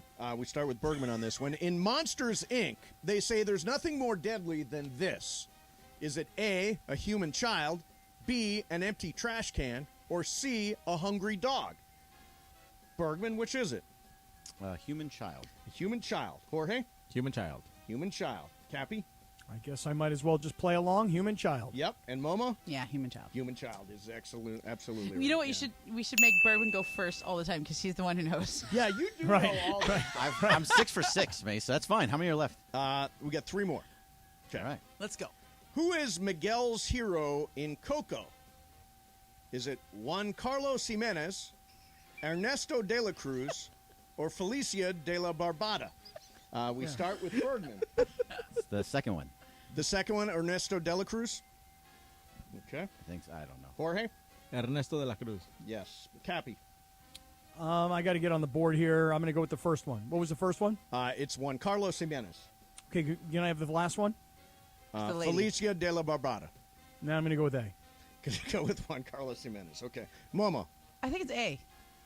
It is not. The correct answer is, Jorge, you know this one. This is Ernesto de la Cruz. Ernesto de la Cruz. Have you ever seen Coco? I have. Oh, my God. It makes me cry like crazy. It's a good one. Okay. Really good. Actually. Shoot, I think I just blew it right there. I should always answer the same as Bergman. Okay, it's Bergman 7, Momo 5, Jorge 5, Cappy 2. We have 2 left.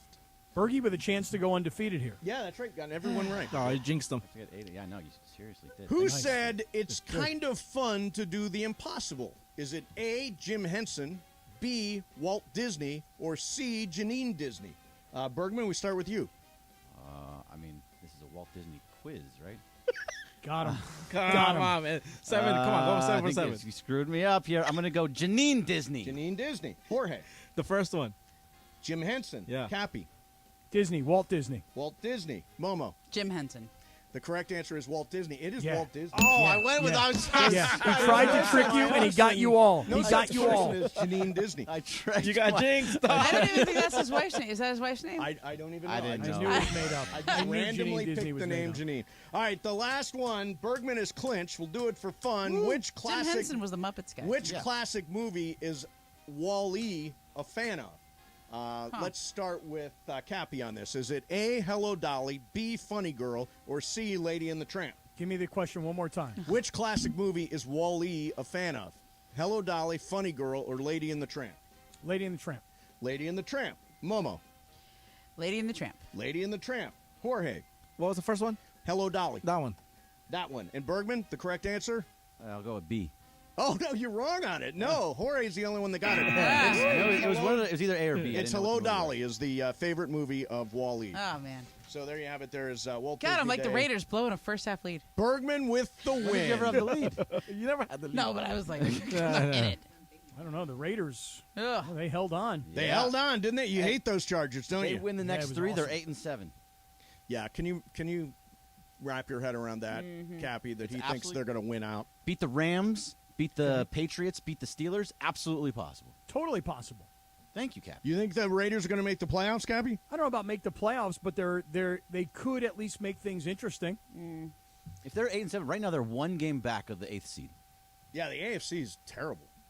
They could absolutely make the playoffs, and they should make the playoffs. Cappy, They should, really. Cappy, do you root against the Chargers, right? I do. I'm the president of the Charger Hater Club. I'm the founder and You definitely card-carrying are. member of the Charger Hater Club. Now, so you must have been elated by the outcome of yesterday's game. Loved it. Absolutely loved it. I mean, losing to the Raiders when you're favored and everybody thinks the Raiders are a joke and you're like still supposed to be good even though you've lost everybody because yet another year goes by where everybody that you paid is hurt. So, yes, I took tremendous pleasure in the Raiders' win yesterday. Hey, how about the Rams, huh? I'm How about kidding. I'm totally kidding. How about him? I wasn't really Hey, spending Mason, too much that's time on it. Totally kidding. Stop that- playing the San Francisco thing. Mace, is that Schadenfreude? What's that? Oh, yeah. Schadenfreude is relishing in someone else's Yeah. misery. Schadenfreude? Yeah, Schadenfreude. I think it's Schadenfreude. Well, if you're German. Yes. Yeah, if you're German. Yeah, I pulled that word out of my head today. Oh. Hey, so we have a little update on your weight loss pill thing. Oh, right. Did you hear there's a pill that helps you lose weight now? Now, just for some clarification, point of information, A pill or an injectable? Well, that's the problem. It is an injectable. You got to do it yourself, too. Yeah, this new thing, you've got to inject yourself once a week. Wait, now are you opposed to that? It scares me to think of the idea. Right. It's called Wegovy, and it guarantees that you'll lose weight. Yeah, let me tell you about this, by the way. Oh, really? Hey, someone's done some research. Tell you what, why don't you hold it, and we'll do it in Super Crosstalk. ESPN AM 710 Los Angeles. KRDC AM 1110 Pasadena, Los Angeles. K256CX 99.1 FM Pasadena, Los Angeles. It's the greatest segment in LA sports radio history. Oh my God. When the shows come together for magic on the radio. It will only grow stronger. Super Crosstalk.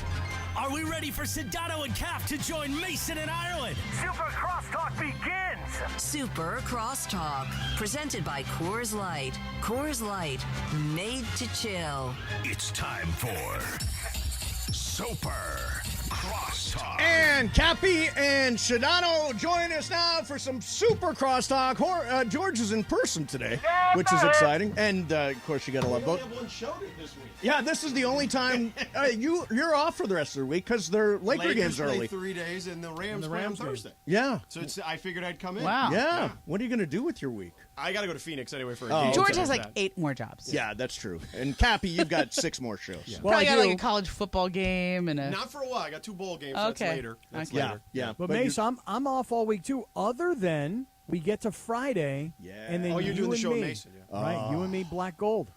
That's going to be intensely It's going to be something. We don't know what it is yet. Stupid. But it's going to be something. It is going to be something. I meant to mention that Game of Games is sponsored by a friend called Jacob. Remember, winning matters. That's why after an accident, go to calljacob.com or call 844-24-JACOB. That's 844-24-JACOB. Cappy, you indicated that you know something about this Wegovy thing that helps you lose weight. Yeah, I don't know that I've heard of it as being called Wegovy, but I have a bunch of friends that are currently on a product where they go to this place and they sounds good. I know, right? It's not alley? behind. It's not in an alley. You know, they're not sitting in a puddle of transmission fluid. You Okay. know, they go to a doctor's office. They give them an injection. Then they actually send it home to them, and they go, "Hey, once a week, you're going to inject this little needle into your leg." This is what it exactly is. It's, Okay, you right. inject yourself once a week. And so what I've been told is, because I have 2 friends right now that are both on it. Okay. True story. One guy's 70 years old. Yep. One guy is 35 years old. This is Wow. totally true story. The 35-year-old guy has lost 20 pounds in 10 weeks. 10 weeks. Yeah. That's good. Yeah. I mean, but Momo, listen. But he's doing nothing but the shots. Momo, Yeah. no exercise, not watching what he eats Oh, in okay. any way. Is he still picking drinks out? Beer. No, because here's what he tells me. This is Okay. the amazing part about this, and this is why I haven't done it yet. I'm a chronic overeater. Yeah, me too. Same. But the thing is that according to this, all the reports, when you take this injection, if you got a sandwich, you would eat half of it, and you'd be so full that you couldn't even eat the rest of it.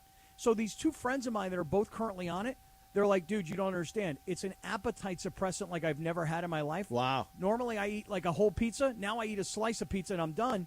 So these guys are losing So a it ton of makes weight. you eat healthy. Well, it makes you eat less. Right. It's an appetite suppressant. Right, but in other words, then you eat the right portion of the stuff you eat. Well, the right portion, but you just heard him say he was eating a slice of pizza. It's still not healthy. Correct. That's right. George is right. You don't Yeah, it change kinda your depends on the lifestyle cheese. in any way. Yeah, it all depends. So are they happy with it? Very happy. How much did the 70-year-old guy lose? He's lost like 15 pounds. And he actually told me this story. He had gone on a vacation in Hawaii with his wife. Right. She's also on it, and she's lost a bunch of weight as well.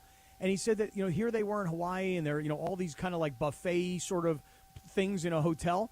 And they're like, we didn't even want to eat any of it because, like, you just eat a little bit, and then you're full, and then what it's so let's supposed back to up do. a little That bit here. sounds less fun. Yeah, there's a lot going on there. That sounds less So fun. there's a big blinking light here for all of us who overeat. What is it? You're not actually eating the food. You're eating your feelings usually. Oh, yeah. Right? So if you're not eating the food, although I sometimes what are you think- doing with your feelings? Sometimes I think it's just boredom. Oh, totally, yeah. Sometimes Yeah, I yeah, eat yeah. just out of Well, flat boredom out is a feeling. Yeah, I guess it is. Yeah. I guess it is. I always say, though, that one of the main reasons I overeat is, Mason, I'm sure you can appreciate Yep. this, but it's the weed, man. I would say that there's an element of that is absolutely no, I think true. overeating. But you can't control that. I can control. I can. I can mostly control it. Yeah, mostly control it. Yeah. It's manageable. Right. I think what happens is once if I what I try to do is. The problem is when I have something that's not good for you, like not healthy in that state of mind, right? And then the avalanche happens at that point. Totally. Yes. But if I can just have I don't know, I'll just have a little Greek yogurt, I'm good, Sure. And that's it. And that's what I'll have. So you have to have the only diets that are successful for me are when I have a true goal in mind. Okay. Agree. Like I have to have something that I really need to lose the weight for or be disciplined for. Otherwise, it's not going to stick. I'm going to do good for a couple days. When was the last time you had a goal? Let me hear what the last goal. I had the last diet I did was when I had gestational diabetes. And then I had to not have carbs, and I ended up losing weight in my 3rd trimester of pregnancy. Wow. Because I was like, this sucks. Remember, I was eating my cardboard chips. Yeah. With the almond flour. I was that's like, right. ugh. Cappy, when was the last time you had a goal? 2016. No, nice. 6 years ago. Rolling right into the pandemic. You know what? When I had my back problem, I had a goal of I want to avoid the surgery. So I'm going to try to do whatever I can to lose weight. Sure.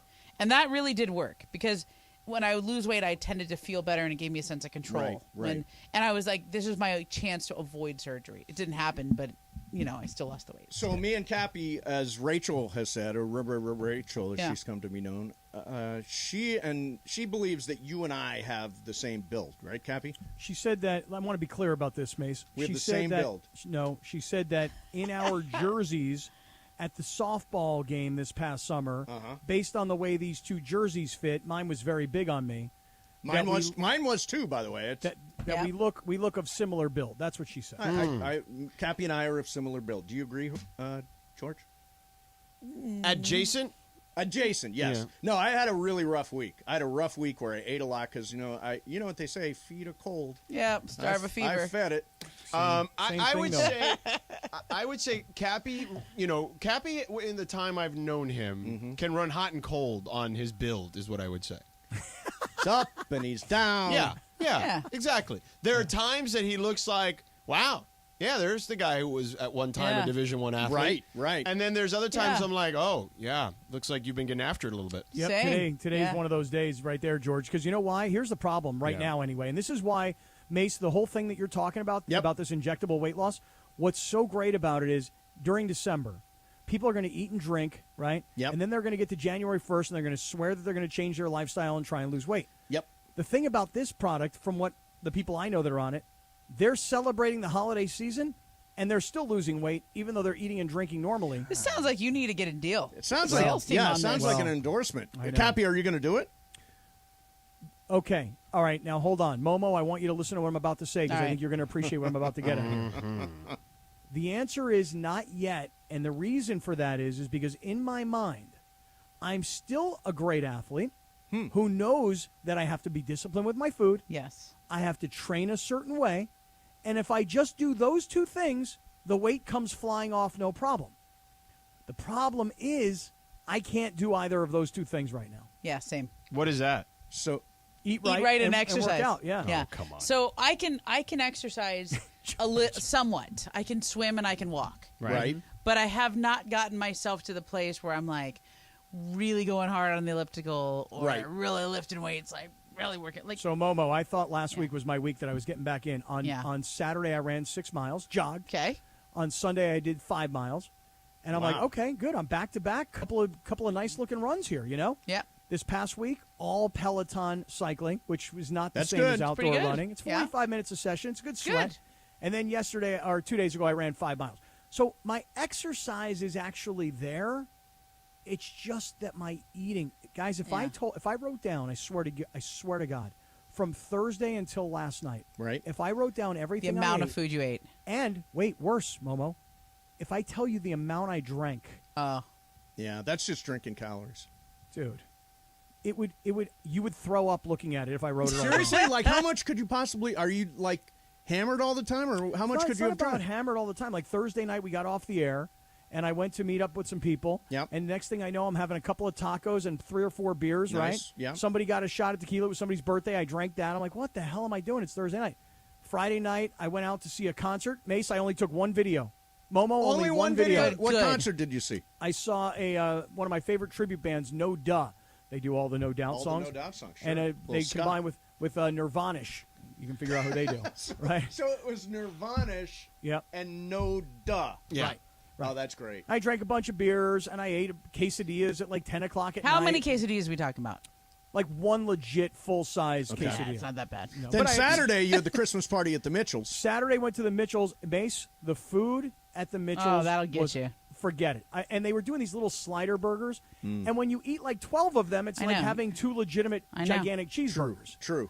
You I know. Yesterday, I brought the fondue set over to my friend's holiday party.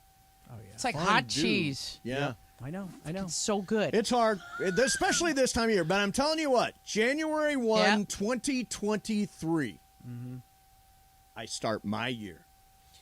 Wait, I thought, Cappy was supposed to start September 6th, remember? 2022. Yeah. Remember that? Yeah, I started last year on January 1. Didn't go that well. But you know what? Yeah. My lucky number is 23. What is the goal weight? Goal weight, 190. Where are you right now? 2. Thank you, Lindsay. Something. 5, 6. 256? 206. Oh, I was going to say 256. You don't look that. 208. That's not that bad. No, it's not that bad. 20 pounds, basically. You always, for as long as I've known you, you've gained and lost the same 20 pounds. I'm just a few. That's all you do. True. It is true. I gain 20, lose 20, gain 20, lose 20. Yeah, that's a lot, though. Gaining up and down 20 regularly is not cool. It's probably not good. 10 what maybe. What are you wasting your time for? Get on this product now. By the time the end of February gets Get here, on the you'll have lost injections, your 20 Mace. pounds. No. 10 weeks, 20 pounds. Do they make chewables? Yeah, that's what I could use as a chewable. Chewable would be nice. It's coming. Don't worry. If it was a pill, I'd have a Pez dispenser full of them. I'd just knock the head back. Yeah, just keep going. Yes, all day, every day. Exactly. Can you get Juan to do that for you? Sure. Could Juan to do the injection? Yeah. No, I don't want to have voluntary injections. You just have someone do. You just do it yourself. Like when I had that gestational thing, I had to prick my finger every day, like 3 times a day, and I was like, "How do people do this? This is terrible!" Like every time I had to do it, I was like, "Oh, ow." Can anybody? Mace, you're afraid of needles? Yes, I am. And Momo, just the little pricking of the finger really freaked you out? 4 times a day, yeah, it really hurt. George, can you inject I have yourself zero with a problem needle? with any of that stuff. Yeah. Really? Same. No problem. Like, I will be honest here for a second. I've taken some testosterone shots. Really? Yeah, oh, yeah. It's back when he was looking do good. Those is work? that when you did the? Is that when you did the Iron Man? You did that then? No. I should have been doing those back then. Yeah.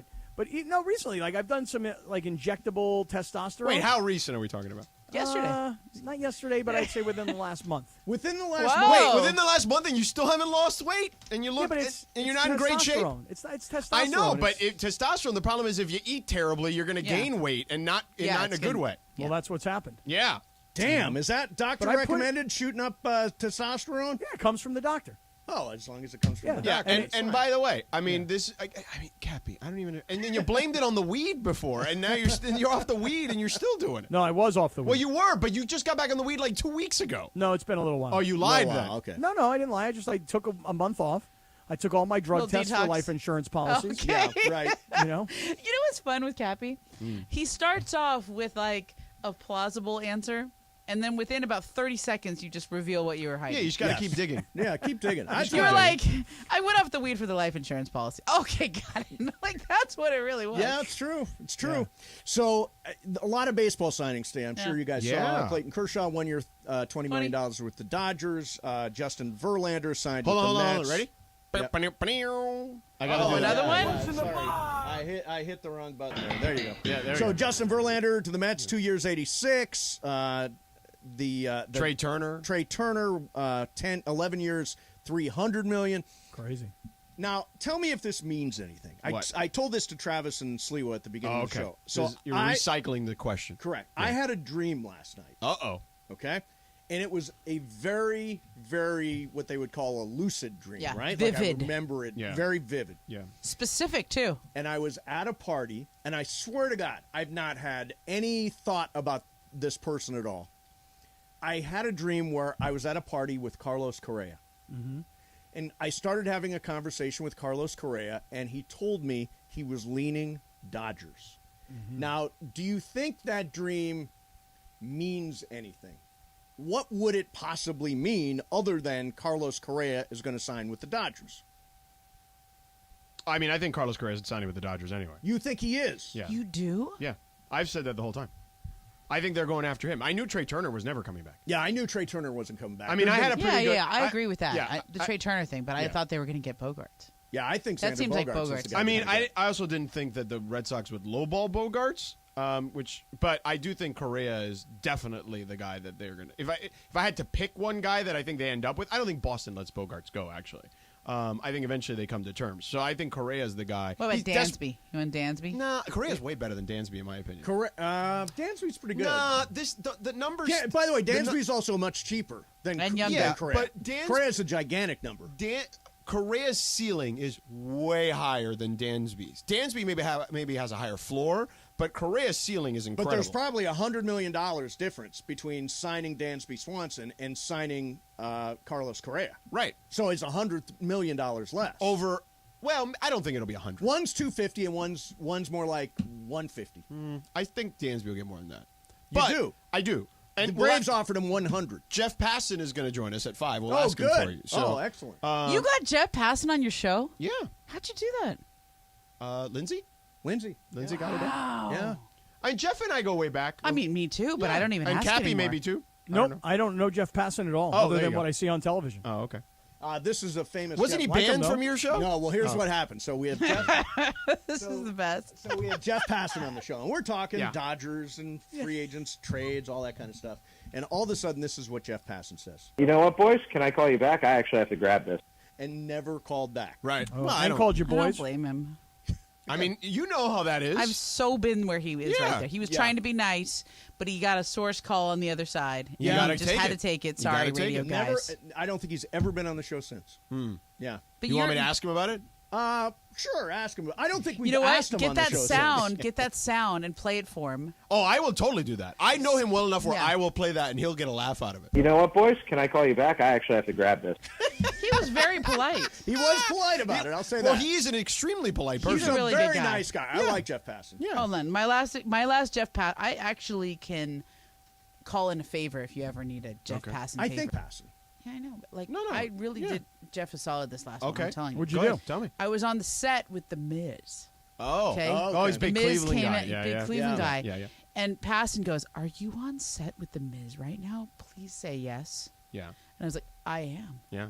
And so I called Passan on FaceTime. Right, and held put my the phone Miz. up for the Miz. For the him. Miz. He could show it to his son, who Yeah. was also Yeah, there. yeah. So he's in my debt So he owes right you now. one. Yeah.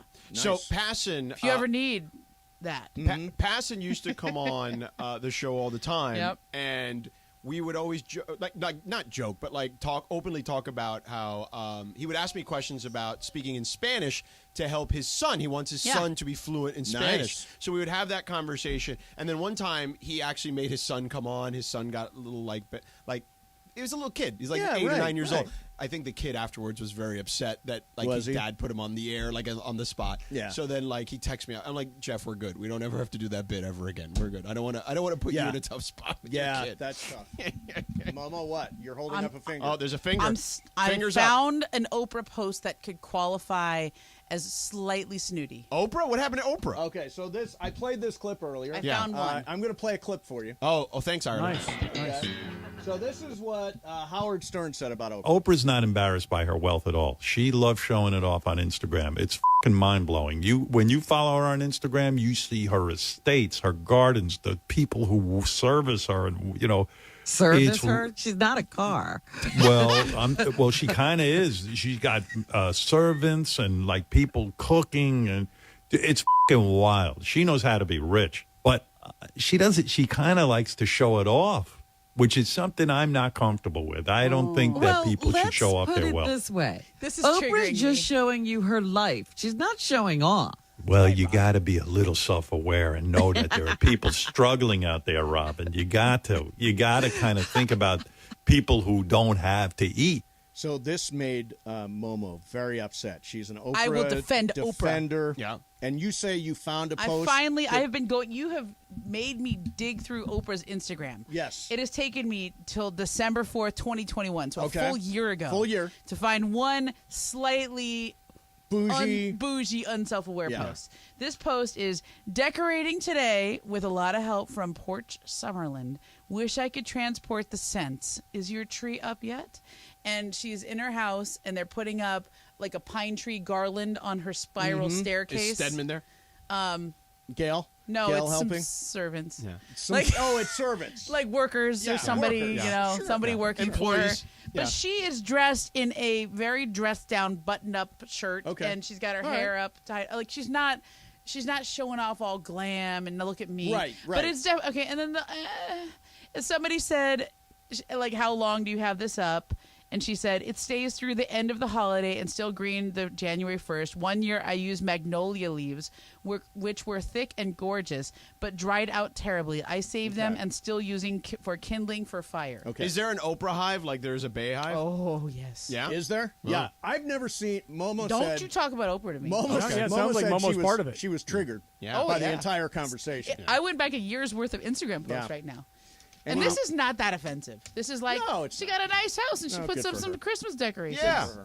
I mean, she hires people to do it for her, but you know. I know how to get Momo going. Mace, did you medicate after the USC game? Is that a question? Yeah. Is it really? Yeah. During, before, and after. How much did you medicate? Is that question required? Yeah. Is that how much is the question? I was feeling pretty damn numb. Yeah, the whole thing. That's a good word for it. Yeah. Numb. Okay. It was rough. All right. It was rough. Yeah. All right. Hey, that's. I think we've blown through all the clocks and stuff. Yeah, pretty much. Yeah. It's kind of what we do anyway. Yeah. On our show too. We're back When tomorrow Ireland's not here. Yeah. at 1 o'clock. Yeah, when Ireland's not here. We're back tomorrow at 1 o'clock. Me and Momo coming up next for you. Lots of stupidity with our friends Shadano and Cappy. The one show they have this week, they're throwing it's everything in the kitchen sink. Even our weekly Friday picks against the spread is going in on Monday. Today, okay. Yeah. So you get all of it coming up. See you tomorrow, 7:10 ESPN. Coming up tonight on the next edition of The Road to the Cup.